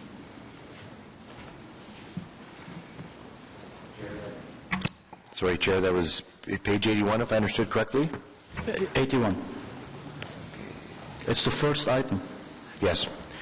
Selective resurfacing is an allowance within our overall resurfacing program, that it is in spot locations. It's not continuous sections from intersection to intersection, and sometimes it's just a lane. And what we do is we make an allocation. I can ask Mr. Gonche if he's we manage this on an overall program basis. What sort of allocation have we attributed towards it when we're looking at all our priorities? Chair, for this year, we're allocating about $2 million for the selective resurfacing component. Sorry, how much you said? Sorry, Mr. Chair, $2 million. Thank you. Thank you, Councillor. Next on the list, I have Councillor McKinney. Thank you, Chair. I just want to start by recognizing, the work that we are doing as a city around pedestrian and cycling infrastructure, and we are moving forward. We have been for the last several years, recognizing that, to build a better, healthier city, we need people moving around different ways, and especially, healthy transportation. In this budget, we've got money in the strategic initiatives around, pedestrian infrastructure, cycling facilities, new money for crossing guards, Queen Street renewal, which is a big item in the downtown, but that will serve anybody coming in on our brand new light rail system that we're spending again $2 billion on, providing those nice wide sidewalks that we need when people come up out of the transit system, our new transit system. So I do want to, there's always, I'd like to do more. I don't think that's a secret, but I do want to recognize that we are in fact doing a lot, and I do use Queen Street. I'm especially, for my residents, anxious to get that portion between Bronson and Lyon, redone, because you can't actually move there for the potholes today. But that whole street will serve the city in a way that it will move us closer to that modal split that we want. So I just wanted to recognize that, and but just a quick question to staff, and maybe it's one to my colleagues even. We have a new federal government that is is committed to spending money on infrastructure, and recognizes the importance of municipalities. And I just wonder, we have things like the Prince of Wales Bridge that the last government wasn't interested in funding. I know that was NCC, but it was still under previous government. So I just wonder if for things like the Prince of Wales Bridge and some of the other infrastructure that we need in the city to move closer to that modal split, and to make sure that we're building a city with a lot of good transit. I wonder if we've started to have that conversation with our federal partners. Have they come to us yet? Do we have a list? Do we have a list of the things that we could do if, in fact, we had a federal partner that was going to invest more in the cities? I'm going to ask VV Chi to start the answer anyway, and then I'm sure others will chime in, but she's quite familiar, for example, with the Prince of Wales Bridge project. So. Thank you, Chair. Councillor, we do have a lot of projects that are very exciting, and we could use funding, but as of today, as far as I know, the city has not engaged in conversation with the federal government on their infrastructure program. We need to know how much it is, what are some of the parameters, so that discussion has not taken place yet. I don't know if anybody has anything, Mr. Moser, or to add to that. Or I think the short answer is we're ready to jump on it when the details are there, if that's what you're asking. As Ms. Chi pointed out, we have a number of projects we'd like to get done, that we've done preliminary work on, that we could make submissions. We just need to know what the rules are and what the dollars are. Thank you, Chair. I agree. And, just because we have heard that over the last few days that, people do count on the city, but we do have other levels of government that we have to be maybe a bit more assertive with in terms of making sure that we get, and that our communities get full funding from each level, especially the other two levels that have much greater capacity than we do. So I wonder if we might consider being a bit more proactive then and reaching out to our new federal government to remind them of some of their promises and to let them know that we do have things, we do have projects like the Prince of Wales Bridge. I'm using that as an example because that was, that we're not moving forward right now with the Prince of Wales Bridge because we couldn't get funding from other levels of government, but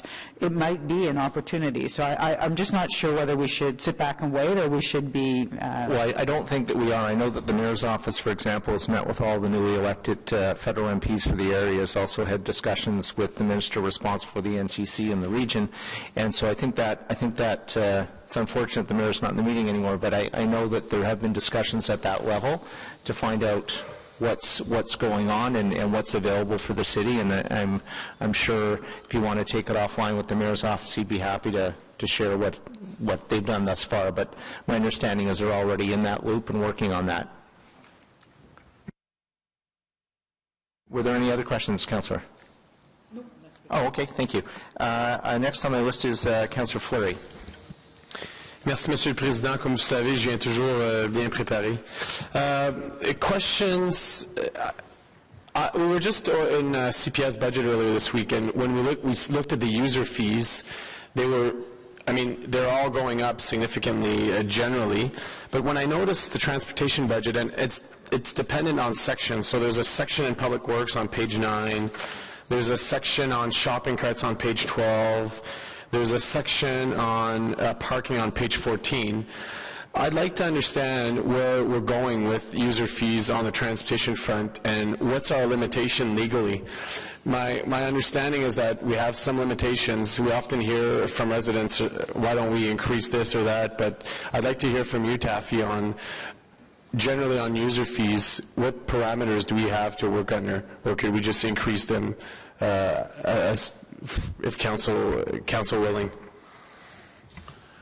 Through the chair, yes, Councillor. So generally the rule is on user fees is cost recovery. So it looks at all the costs of the program that's necessary to then translate to fees. So it's not in the sense of raising any taxes or raising anything over and above the actual cost of the program. And that applies equally to any program, or is there specificity around that? That's the general rule. There are some exceptions that are based upon different programs and different parameters, but that's the general rule for user fees. Could you highlight one of those? Would be anything in essence, for instance, the parking fees that the parking group does is based on council's direction to have it revenue neutral, and so we look at the costs going out and we charge the fees accordingly. If we look at that as one example. Okay. So I guess I'll go into my specifics in that matter. So on page 12 then, the shopping carts, I think we're all in favor that it's a great thing that we pick up the carts that are, I guess, gone rogue, if you will, and then we charge back to the companies. Why aren't those going up? Because wouldn't our costs, just of fuel, of staff time, go up year after year? Chair, on the shopping carts, the amount of shopping carts that we've actually been collecting in the last year has diminished significantly, quite dramatically actually, to the point where we're not doing a lot of it. So I think the rationale there was just keep the fees the way they are. Okay. On page 13, the parking revenue, so Taffy gave me a pretty good response regarding that's a policy, but what would it take for us to review that policy? Right now we have, it costs us $16 million to operate, we get $16 million-ish in revenue. why wouldn't we use that as a revenue source for other services? I might have to defer to my legal colleague, but the parking strategy right now restricts the use of the parking reserve fund for paid parking areas, including off-street and on-street parking facilities. Okay. I'll take that one offline because I understand why the policy's in place. I just don't understand why over time we wouldn't want to generate revenue out of the criteria, but perhaps in a different context. Mr. Chair, maybe I can clarify a little more. The rates are set up, off-street, they're set up so that we're competitive with the private lots. Otherwise, we won't have any cars parking in our lots. The on-street, it's a fine balance between different BIAs and what the rates are in the specific BIAs and what the usage of the parking spots are.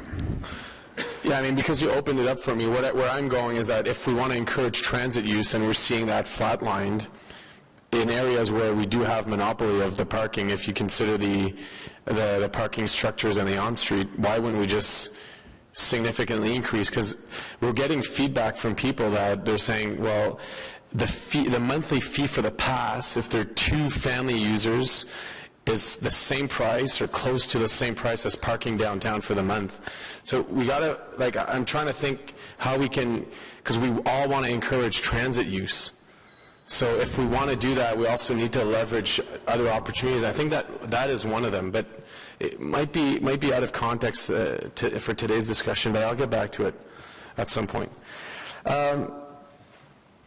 In the context of overtime, that's the other one that surprised me. So traffic, 1.2 million, roads, 6.5 million, fleet, 1 million. I'd like to hear what we're going to do specifically to address that. I understand, last year there was a lot of snow, we had to bring in staff. I get that. And there's always exceptional circumstances. That's why you have those buffers. But these amounts are close to $9 million in overtime. That's significant. I wonder if we need to bring in, and I know that there's a reference to bring in an overnight crew for a specific program, but I wonder if that should be the case, that we have more floating staff, part-time staff that are able to respond to some of those challenges that we have? Chair, I think there's a couple answers there. One is, as you alluded to, we've brought on in the traffic operations a nighttime shift, and that'll alleviate all the overtime and on-call that was being done previously. In addition, between emergency repairs, they're catching up with some of the maintenance work that we've been doing, so that's a very effective use of that shift. In the other areas, I think where we're looking, what we're looking at doing is tightening up the management control of the overtime to make sure that we've got, again, the right response at the right time. So, Mr. Chair, on that specifically, because it's such when we consider we're in deficit 20 million last year-ish out of this department, and we're 9 million of which there is overtime pressures, I wonder if we could, as a committee, track that in on a regular basis to see where we're going with that, and if staff can adjust those elements. I do see that having more part-time staff available as floats would alleviate some of those pressures and continue to give employment to our community.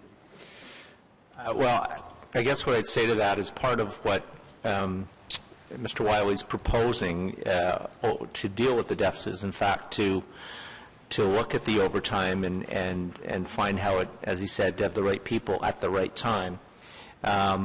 I don't know if the answer to that is hiring more staff or not. That comes with its own costs, benefits, and what have you.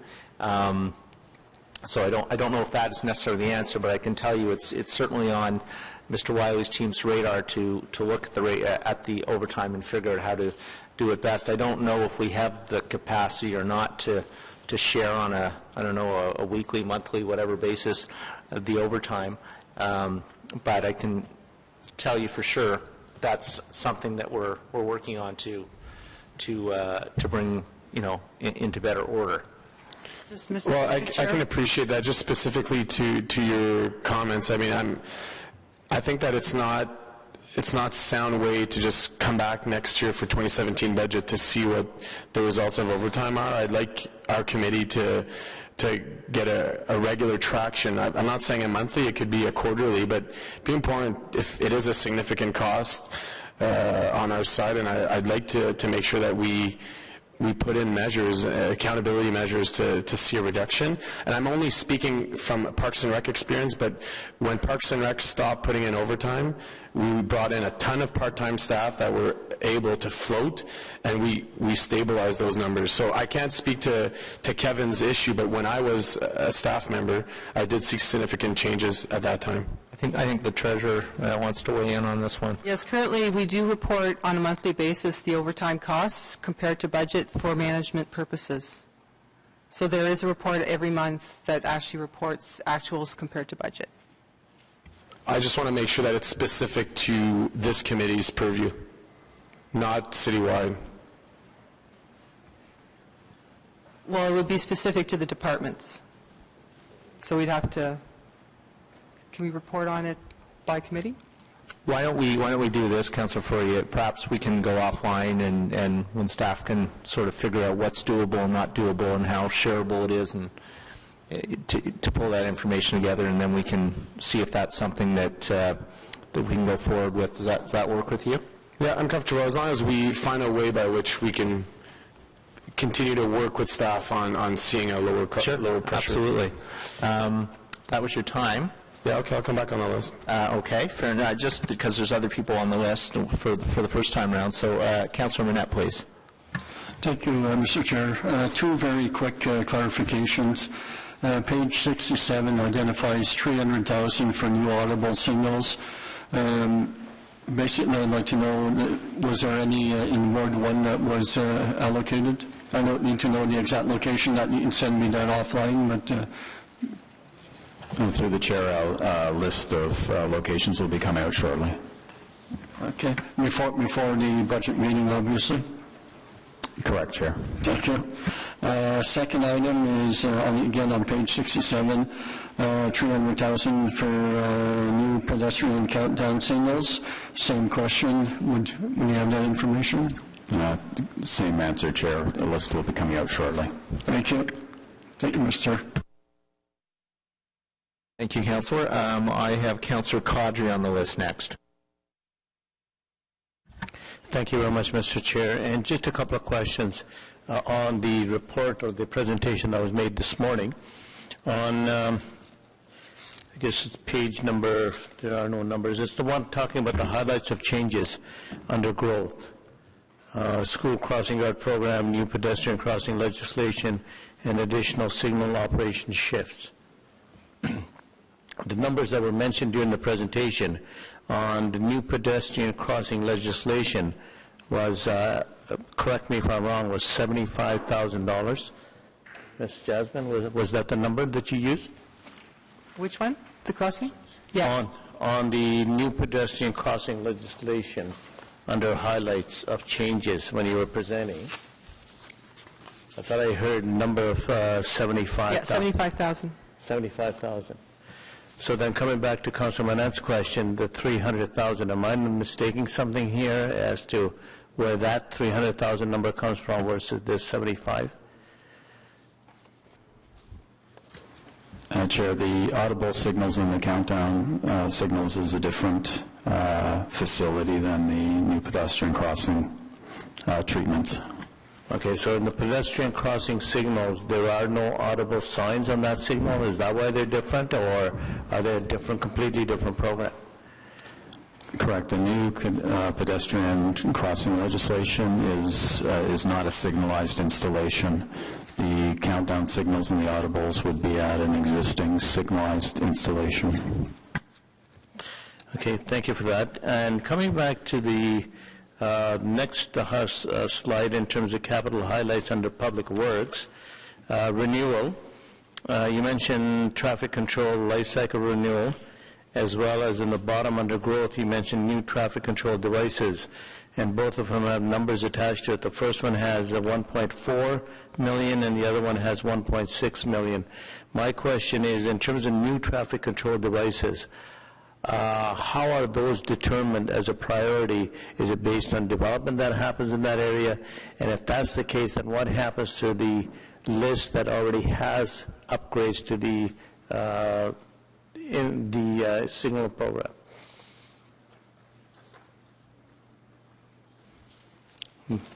This is on the... Chair, there is in the capital portion of the budget. That's correct. There is a list, and that budget relates to the list. So my question is, how is that list formatted? So in the new capital investment or new growth, how is that list created? Is it on a priority basis? Is it on a traffic study basis? I mean, some of these communities are not even built, so I don't know how you can do a traffic count on them. It's on a study basis. It's on a study basis. What does that study actually entails? Chair, maybe I'll get Mr. Landry up to further elaborate. Thank you for indulging my question, Mr. Chair. I know they may be not part of the budget request here. Always happy to indulge Stittsville. Thank you. Hello, Mr. Chair, Councillor. So we look at the warrants of a intersection. So if they meet the warrants, that's the first threshold. And then we take a look at with regards to the cost. So if there's locations where we don't have to do roadway modifications, for example, so if there's pedestrian signals or traffic signals where the left turn lanes and things are that done, then we would most likely do those. We also look at what the budget envelope is for that year and try to fit in intersections. And we look at collisions as well as volume. So we mix that all together and then we come up with this list that's before you. I understand that, Mr. Landry, and thank you for that. The concern I have is the life cycle renewal, which is what you just described, I'm assuming, versus the new growth. How is that considered in terms of new growth? Well, there's the two programs. One, the life cycle renewal is for modifications to existing traffic signals, so where we have to upgrade traffic controllers or things like that. So those are existing traffic lights. The new growth are locations where there are no traffic signals, and they meet the warrants, and that was what I was talking about with regards to the process we use to determine and rank those locations. Okay, and there's not a crossover between the two programs. All right, thank you very much. Thank you, Mr. Chair. Thank you. I'm going to ask Councillor Kakish now, please. Thank you, Chair. I have a couple of specific questions locally for the intersection modification programs on page 95.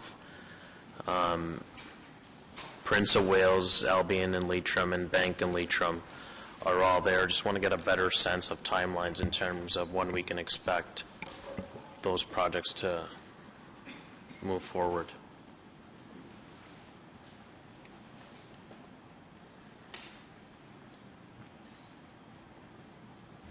Mr. Chair, for the network modifications, it's all focused on Prince of Wales. It's broken down into a number of components. In terms of the actual timelines for completion, if you can indulge me, I would like to ask Colin Simpson if he could provide that extra detail.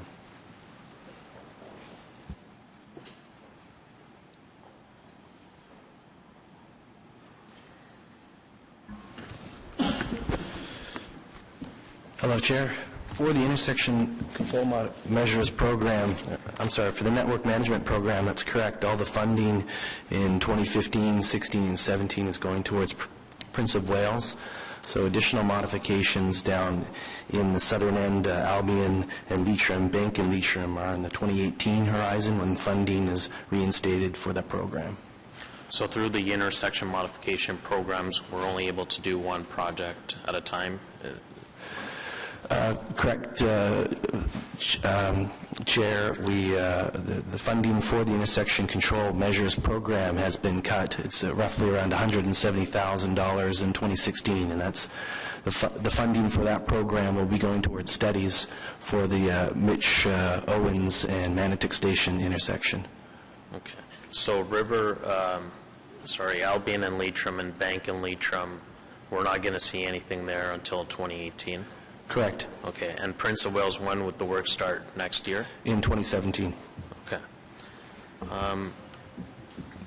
On traffic controls on page 61, for new traffic controls under the growth the year of completion is 2018 in the documents there. When, again, same question, when do we start seeing action in terms of design as well as construction?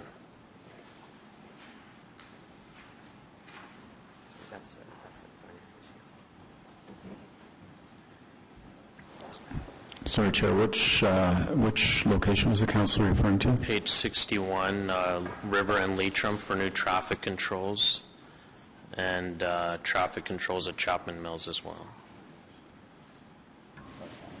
So the River and Leitrim, there's $75,000 associated with that, so we'll be beginning the functional design next year for that intersection. We'll identify the option, and from there we'll identify the cost, and then we'll put it in within future years as to when actually we'll do the detailed design and construction. So can't give you a timeline at this point. There is you've probably noticed too, there's a few intersections below the cutoff line, so we have to try to prioritize all those and try to make it work within the envelope that we're given.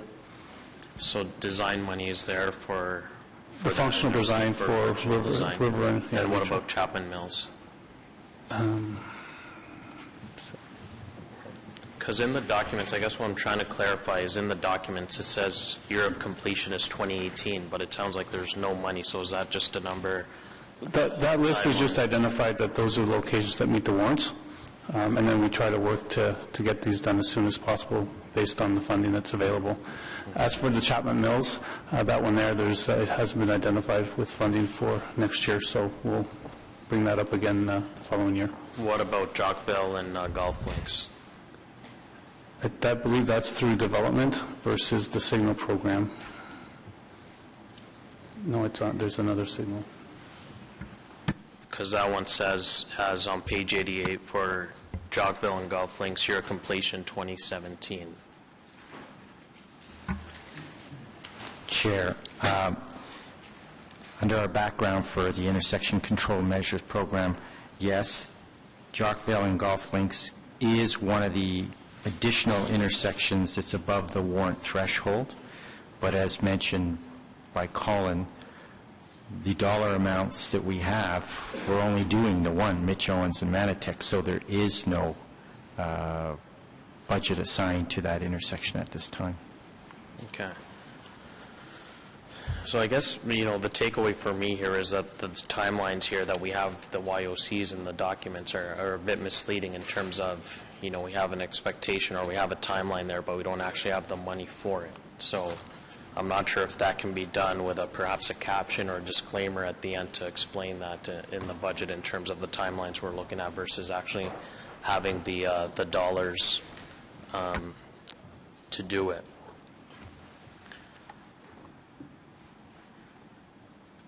On page 11, there's a $3 million increase for materials and services for road services. Can I get a breakdown of what that is?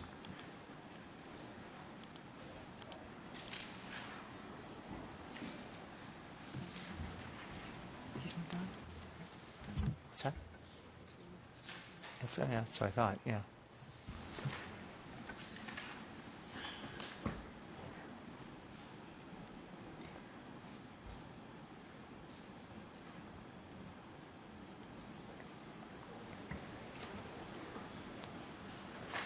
Chair, that's the $3 million is increase in salt and other materials.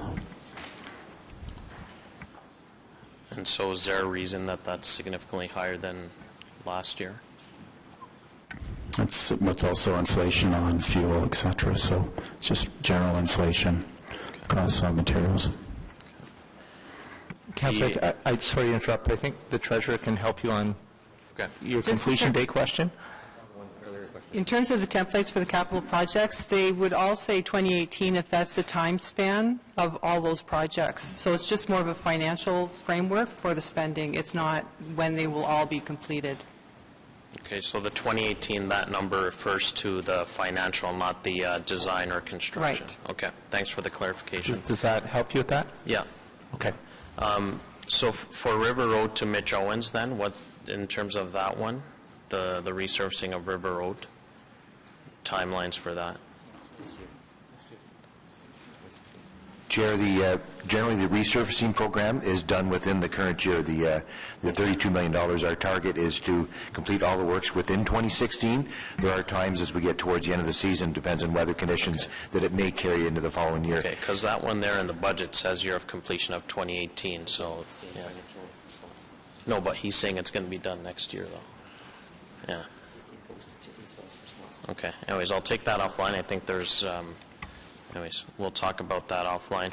I want to pick up on what Councillor McKinney was speaking about earlier in terms of opportunities, for example, for collaboration with the federal and provincial government. I know our chair and the mayor have already had discussions with MPs and ministers, and I know the local MP expressed interest in what can we do or work together on infrastructure projects.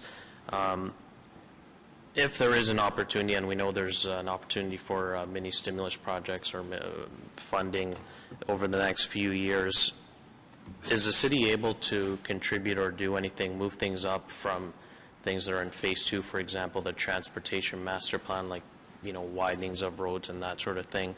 Are we able to collaborate with them? Do we have dollars to do that, or how would that look like? Mr. Chair, in terms of a comment related to the TMP, clearly that's our document that prioritizes and coordinates the improvements we want to make over the years. Obviously, we'll have to wait and see, but a significant new input, new dollars in a directed capacity from the federal government, obviously it's something we'll have to take into account. And does that have any impact on an ability to coordinate what we're hoping to do as a city and what may come to the table down the road, but we're just not at that point right now. Okay. Chair, if I can maybe just get the treasurer as well to comment on that. So you're asking if we get additional stimulus funding? Yeah, are we able to make, say, contributions on those projects? For example, things that have been prioritized as phase 2 in the TMP, for example, if there's an opportunity to advance them, can the city contribute dollars, or can we debt finance, or what are the opportunities for us given we're investing so much in light rail already? Well, that's exactly right. We would have to contribute if we're getting government funding, typically a third. So it would have to come, we'd have to move around other capital projects. Right now, we're contributing what we can afford. So anything more would, Okay. I'm not sure if I'm answering your Okay, question, yeah, but we would have to find that money. Okay. I mean, I guess the other piece, and the treasurer can correct me if I'm wrong, but the other vehicle we would have if it was a truly wonderful opportunity, we didn't want to lose it, we could also look at debt financing. Correct? Yes, we're still within our limits. So. And there's also the capacity, is there not, as a third option, not saying I endorse it, but as a third option to have a one-time levy to generate revenue for that particular project or program with the feds? Is that also an option? I can't speak to that, unfortunately. I don't have that information. I don't know the details of those, whether that's possible or not. We could? Yeah. Okay, yes, we can. Yes, we can.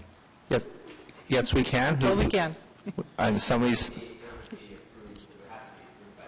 No, I appreciate that, but I just wanted Councillor Kakish to know that all of the options, other than simply moving around capital budgets, there's some other things that could be looked at. Okay. Okay, thank you very much, Chair, and thanks to staff. Is that for questions? Okay. So next on the list is Councillor Deans. Thank you. And just returning to page 61, I just want to talk about the signaling issue. So I'm to understand that all of the intersections identified on page 61 have fully met a warrant, correct?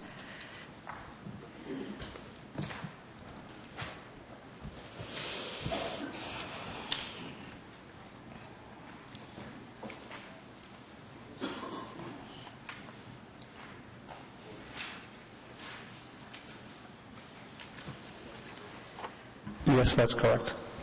So I got this from city staff. So just tell me if this is incorrect, but I understand that the estimated funding required for those items below the cutoff line within the 2016 new traffic control devices is $13.8 million. That's the estimate at this point. Yeah. That's the estimate, $13.8 million. So of that, there's $1.6 million authority in 2016, and there's $3.2 million authority in 2017, and $3.1 million authority in 2018, right? Mm-hmm. Yep. So if you do the math, the authority still is about, what, $6 or $7 million short of just meeting the requirement, the 2016 requirement, and that's not with adding any new signals in 2017 or 2018 to this list, correct? Correct. Does that not create a liability issue for the city if it's fully met a warrant and we're unable to address the safety issues at that intersection because of lack of funds? I'm going to ask Taffy to answer that one. Liability is always determined on the facts and circumstances of each case, so notwithstanding that warrants are prevalent, we also have budget constraints as well, and so we would have to take it on a case-by-case situation. Okay, thank you for that answer. And a lot of these intersections, not all of them, but a lot of these intersections appear to be in areas where there has been growth. Would we not have taken a development charge for an anticipated future warrant for signals in those areas? I can't speak to the details of the development charge, how it was, but I know that funding for this program, 79% of it is through DC charges. So would that be everything that's in a growth area, that you would have taken 100% of the costs? Mr. Mizzi, perhaps you can speak to that? Certainly at the time of planning and developing it out, we acquire the funds as per the number of units, et cetera, that are part of that development. But the performance of an intersection can change over time, not directly related to what happened with the approved plan of subdivision. For example, there could be external factors that change traffic patterns, et cetera, and over time, different intersections go up and down in the volumes that they experience. So I think we have an issue with how we levy development charges for this purpose. And I recall, I think Wayne will recall this too, we had one on, what street was that? Leicester Road at Deerfield Village. And the developer came in and it was at 97% of the warrant or something like that. And their argument was, it's not 100% of the warrant, so we don't have to pay for it. And my view is, you are heavily contributing to the warrant, and if it doesn't get to the 100%, you don't have to pay. So we had a big fight with them on that one, but I think the policy needs to change because I fear what's happened here and why we're so underfunded is because of our policy that if they can get that number under the 100% wire, then they don't have to pay for it, even though we know that it won't take much to put it over the warrant in the end. So I would just say, I think we need to reconsider how we assess the contribution to those intersections of growth and development. Thank you.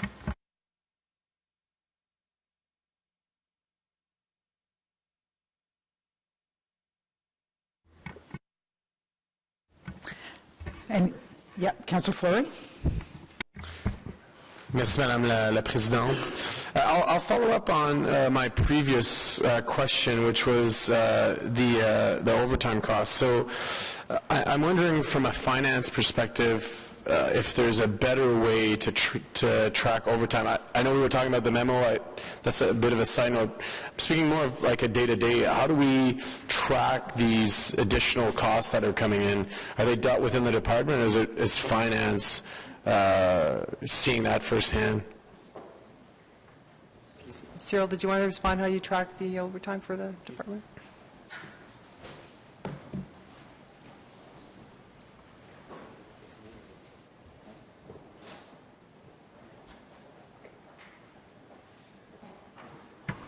Through the chair, so we do look at the overtime on a regular basis. Most of the overtime that we do incur in Public Works is obviously related to the winter snow events. So as we go through each event, we do run reports on the base of the event, the start of the event, the time required to clean up the event, and the activities engaged in that event. So we do report on that regularly on a monthly basis, and it's also tracked sometimes on a weekly basis, depending on the magnitude of the event. So to that point, so within the department, there's a finance person that crunches those numbers, or the department reports to finance with that data? So through the chair, that would be me. I'm the finance manager for Public Works. So basically, once the operation is done and the cleanup is done, we run reports on the overtime and the monthly results and report back through Kevin and his team. Okay. Well, thanks for that clarification.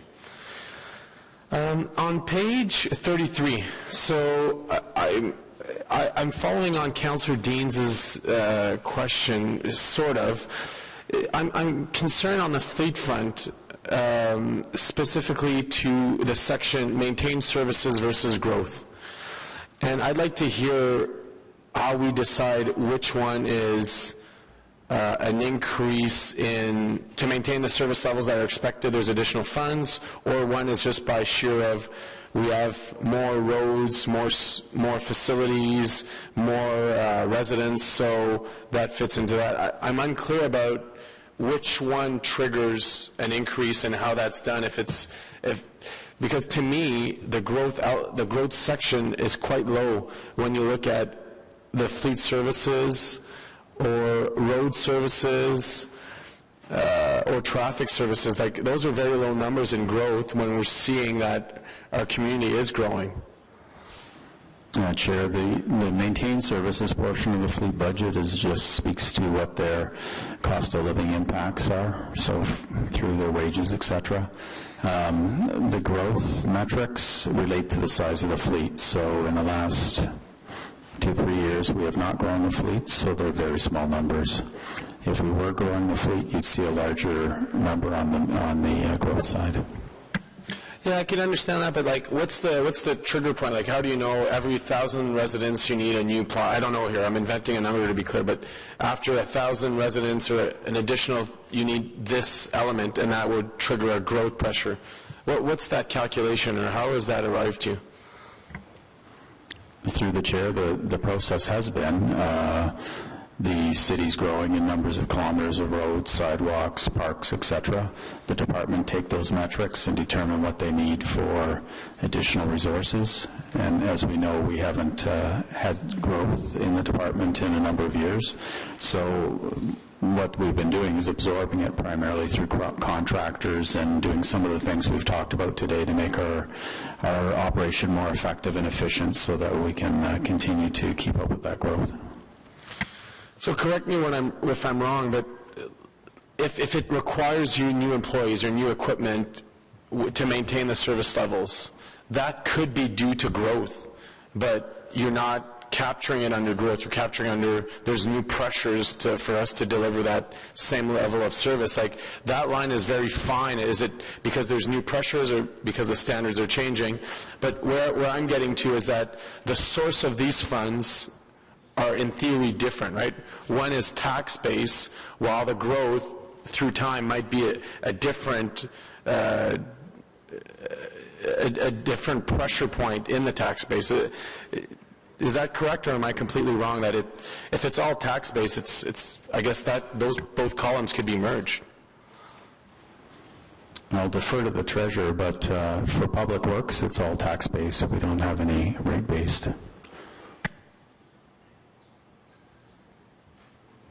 So the growth is paid through assessment growth, and the rest and maintain is through tax.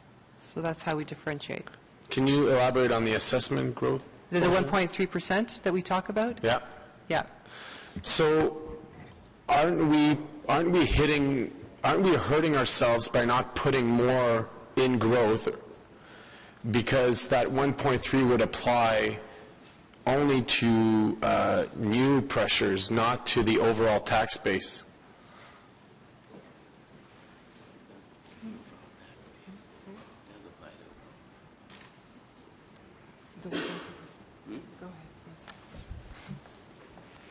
I'm not trying to be technical. I just think that, yeah, we're trying to understand if it's, I'm trying to understand if it's from the general tax base, and if we're being honest about what we're trying to, what the growth pressures are in the department. Well, Chair, through you to the councillor, the growth pressures are generally identified by the departments, and the assessment, in addition to the tax, is basically all tax, because the assessment is really the growth in your households, right? Increased taxation from growth in households. The tax increase is based on what council has directed the city to do at a 1.75% increase. The growth pressures are identified by each department, and they balance the growth and their maintained pressures to meet the tax target set by council. Yeah, no, I recognize the tax portion of it. I get that, but aren't we underplaying the impact of growth or the requirement to be able to maintain service because of growth? And we're just saying, well, guess what? It's coming from the same pocket, which I get that, but we're not factoring in the actual cost of growth in a department that is so operational. Again, it's up to the department to use those metrics to tell us what the growth is, and that balance between growth and maintain. Okay. On page 26, so I have 3 more questions if colleagues are getting bored here, sorry. On page 26, on the fleet front, I'd like to hear from you on when we decide to rent versus own. What's the logic between the type of equipment that we purchase or that we rent, or how do we try to save costs in that regards? More on a general term. Through the chair, the fleet does a calculation, and typically the things we lease are more seasonal pieces of equipment that we don't need year-round. So, for instance, in the winter, graders, things like that, they may be leased. Front-end loaders may be leased. And do we, I assume this equipment is fully used, but is there area like lifts and stuff like that where we have many lifts across different departments and so on? How is that tracked? Because I know that in the past we rented that, and we ended up purchasing some because they just became such a burden. Through the chair, scissor lifts, you mean in the facilities? Lifts, yeah, scissor lifts, yeah.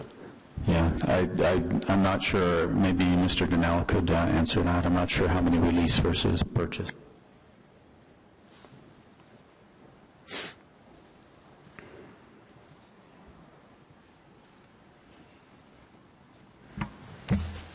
We own all the lifts at this point in the city.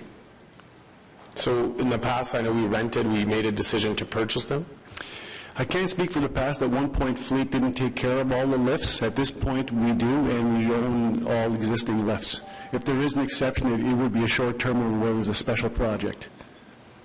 And is that something like the decision between purchasing equipment? I use lift as an example, I'm sorry, but is that something like we continue to monitor what the price of rental versus the cost for us to maintain a piece of equipment we own? Absolutely. And we have a longer-term lease whenever we renew. We look at the opportunity to acquire as well. Okay. Thank you very much.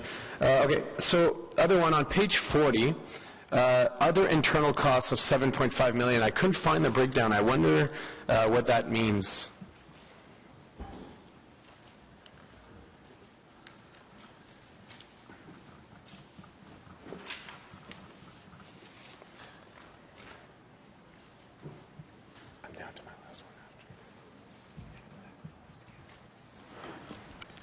Chair, if the councillor could repeat the question. Sorry.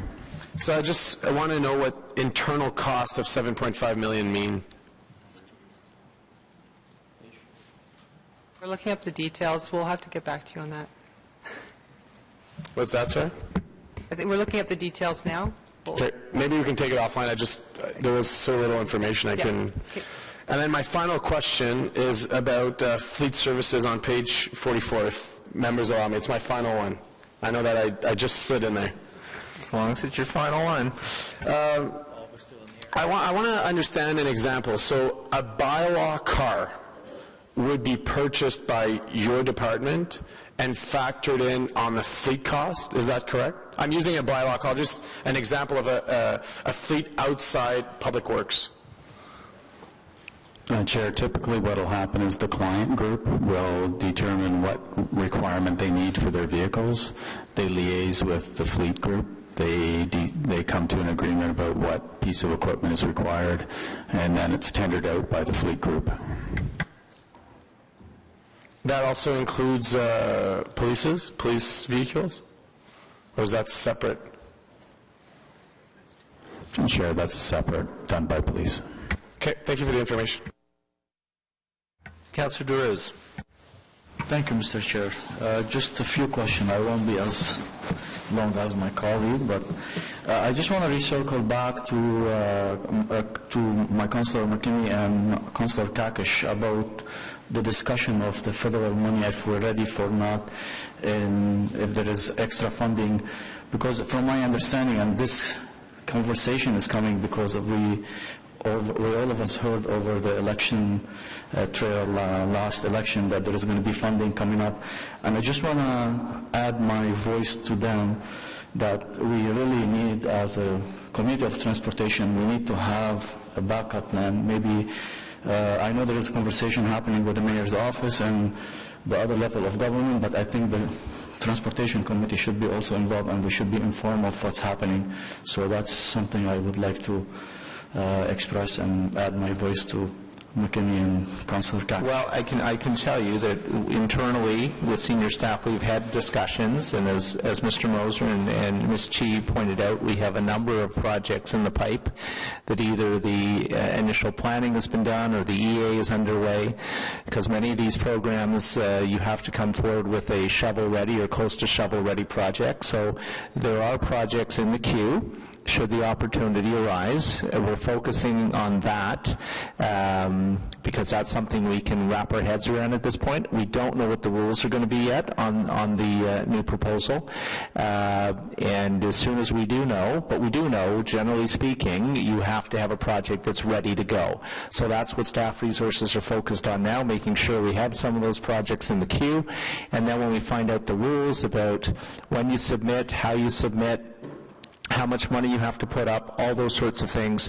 That's process as opposed to substance. The substance is being able to have a project ready. So staff is focused on that, and as soon as we get the details, I was talking to some of the elected MPs just a week or so ago. They don't even have offices yet.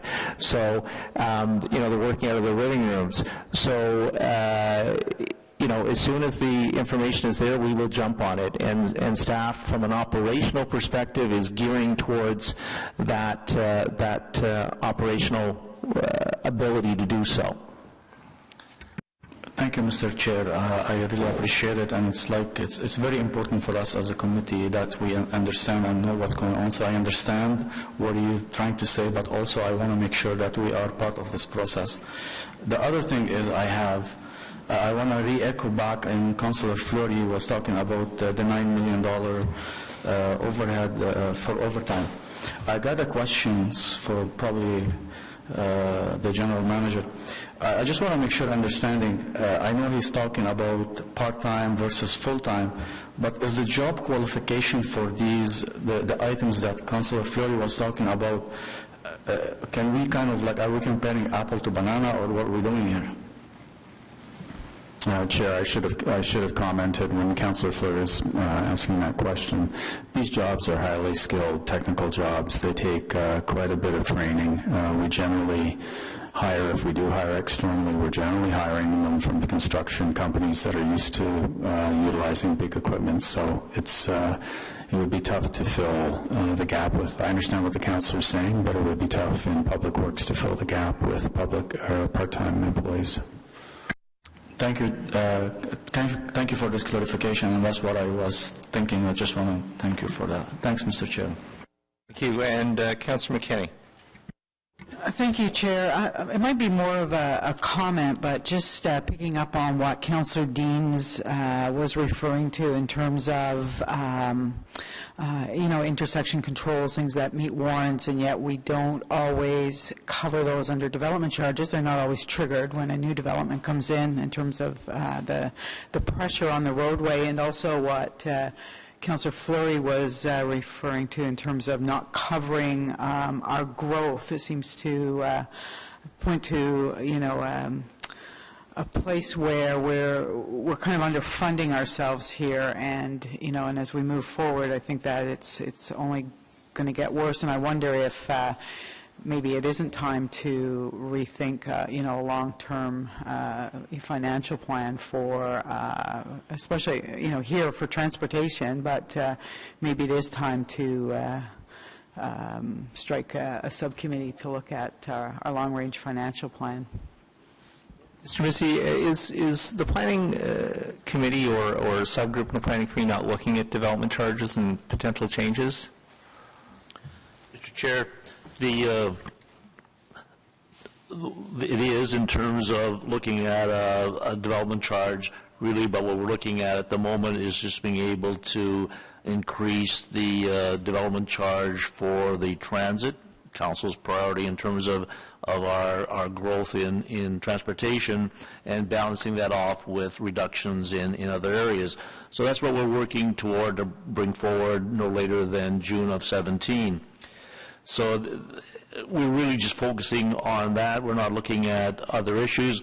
In terms of the intersection program, it's there are rules under the Act what we can charge for. A lot of these are local charges which aren't covered by development charges. So if we wanted to have a look at that, it would be in terms of the next major review of the development charges, and that will probably take place in the next term of council. Okay, thank you for that. But I just wonder how that, or what we are doing as a city and what we're thinking about as a city in terms of what Councillor Fleury was referring to, that we're not always covering our real growth costs, and because we see that, as we move forward with our budgets, that the real cost of growth is not always captured in what we're charging. Again, John, I'm looking at you to respond to that. Well, Mr. Chair, certainly the aim is growth pay for growth in terms of our ability to do so. Even with the roads, DC, which is mostly either 90 or 95% recoverable, the city still has to find is 5 to 10% to be able to do our contribution to projects. So it's something that we have certain rights under Planning Act to be able to collect fees at subdivision stages, but a lot of the improvements to existing development falls outside of the purview of the Development Charges Act, with its local improvements. DC Act in, say, roads deals with major collectors, and it doesn't deal with local roads. I'm just looking to the clerk, and I'm just going to ask a procedural question. The area that we're in now, is this perhaps more properly in the purview of the Planning Committee, and discussions that can be had with Chair Harder and the committee in that regard? Chair, I think you can take the perhaps out of that. Fair enough. Okay, thank you. Councilor McKinney, any other questions? Okay, so I think that's everybody and somebody several times. So I think we've covered all the questions. I said somebody's, not just you, Councillor Fleury. So I'm going to ask Councillor Chernyshenko is moving the roadmap motion, and so what I'm going to suggest is that we go through it sort of clause by clause, if you will, or page by page, and approve it as we go along. So it should be on the screen in front of you. And And so, the Transportation Committee recommend the Council sitting as Committee of the Whole approve the Transportation Committee 2016 draft operating capital budget as follows. 1, the Transportation Committee operating budget, page 5, as follows. A, General Manager's Office, operating resource requirement, page 6. Carried? B, Business Services, operating resource requirement, page 7. Carried? 1C, Traffic Services as follows. Sub 1, User Fees, pages 9 and 10. Sub 2, Operating Resource Requirement, page 8. Carried? Carried. D, Road Services as follows. Sub 1, Users Fee, page 12. Sub 2, Operating Resource Requirement, page 11. Carried? E, Parking Services as follows. Sub 1, User Fees, pages 14 to 25. Sub 2, Parking Operations, Operating Resource Requirement, page 13. Carried? Sub F, Fleet Services as follows. 1, User Fees, page 27. 2, Operating Resource Requirement, page 26. Carried? Sub G, Transportation Planning, Operating Resources Requirement, page 28. Carried? 2, the Transportation Committee Capital Program, pages 29 to 32 as follows. Sub A, Transportation Services, individual projects listed, pages 50 to 105. Carried? Sub 2B, Transit Services, individual projects listed, pages 107 to 109. Carried? 2 Sub C, Integrated Roads, Water and Wastewater Capital Program, individual projects listed, pages 111 to 128, tax-supported funding. Carried? Okay, we have carried the budget. Any notice of motion for consideration at a subsequent meeting? Okay, any inquiries? I see Councillor Chernyshenko has one. And Councillor Deans will have one as well. Councillor Chernyshenko?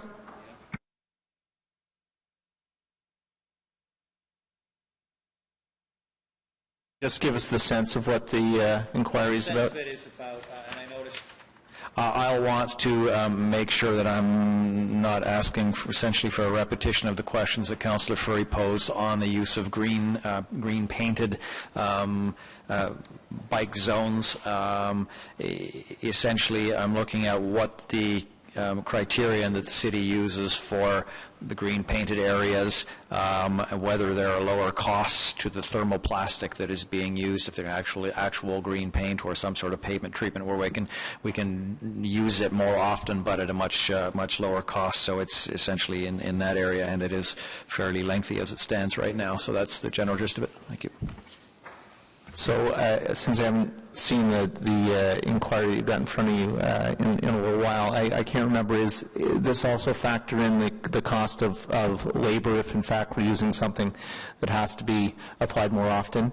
Are you asking staff? I would certainly want that. Essentially where I'm getting at with this is, when and why are we using it? Are we quite clear on those criteria? And I know in the early days it was very much a pilot experimental with it, and the use of thermoplastic was to see if it would last longer. Is that proving to be the case? Is there an alternative to that when you combine both the material costs and labor, it could be done more cheaply? And then the third part of it is, are we coordinating with the NCC and possibly even the City of Gatineau so that as people cycle and drive, because this is about clarity for people, they know when they see green paint what it means and that they get a uniform look. It'd be great if we could do it on both sides of the border, and whether we're having those conversations. Thank you for that clarification. And Councillor Deans. Thank you, Mr. Chair. The winter season is upon us, and this can mean the accumulation of snow and snowbanks across our city. In areas where Canada Post has installed new community mailboxes on bends and busy streets, especially where no sidewalks are present, we are hearing considerable concerns about safety from our residents. Understanding that snow clearing around the boxes is the responsibility of Canada Post, could staff please advise what discussions took place between Canada Post and the City of Ottawa to determine the best locations for community mailboxes, and did these discussions take into consideration the city's winter maintenance operations? What authority does the city have to move a community mailbox should it interfere with our snow clearing operations? And what authority does the city have to move a community mailbox should safety concerns arise? Thanks for that, Councillor Deans. Other business? Councillor Forey wants to make a brief announcement. Just inviting members of committee and staff to a Friday's pedestrian bridge opening at Strathcona Park at 1 p.m. It's an exciting new connection, and everyone's invited. Thank you. Thank you for that. Now adjournment? Carried? Perfect. Thank you. Our next meeting will be February the 3rd, 2016.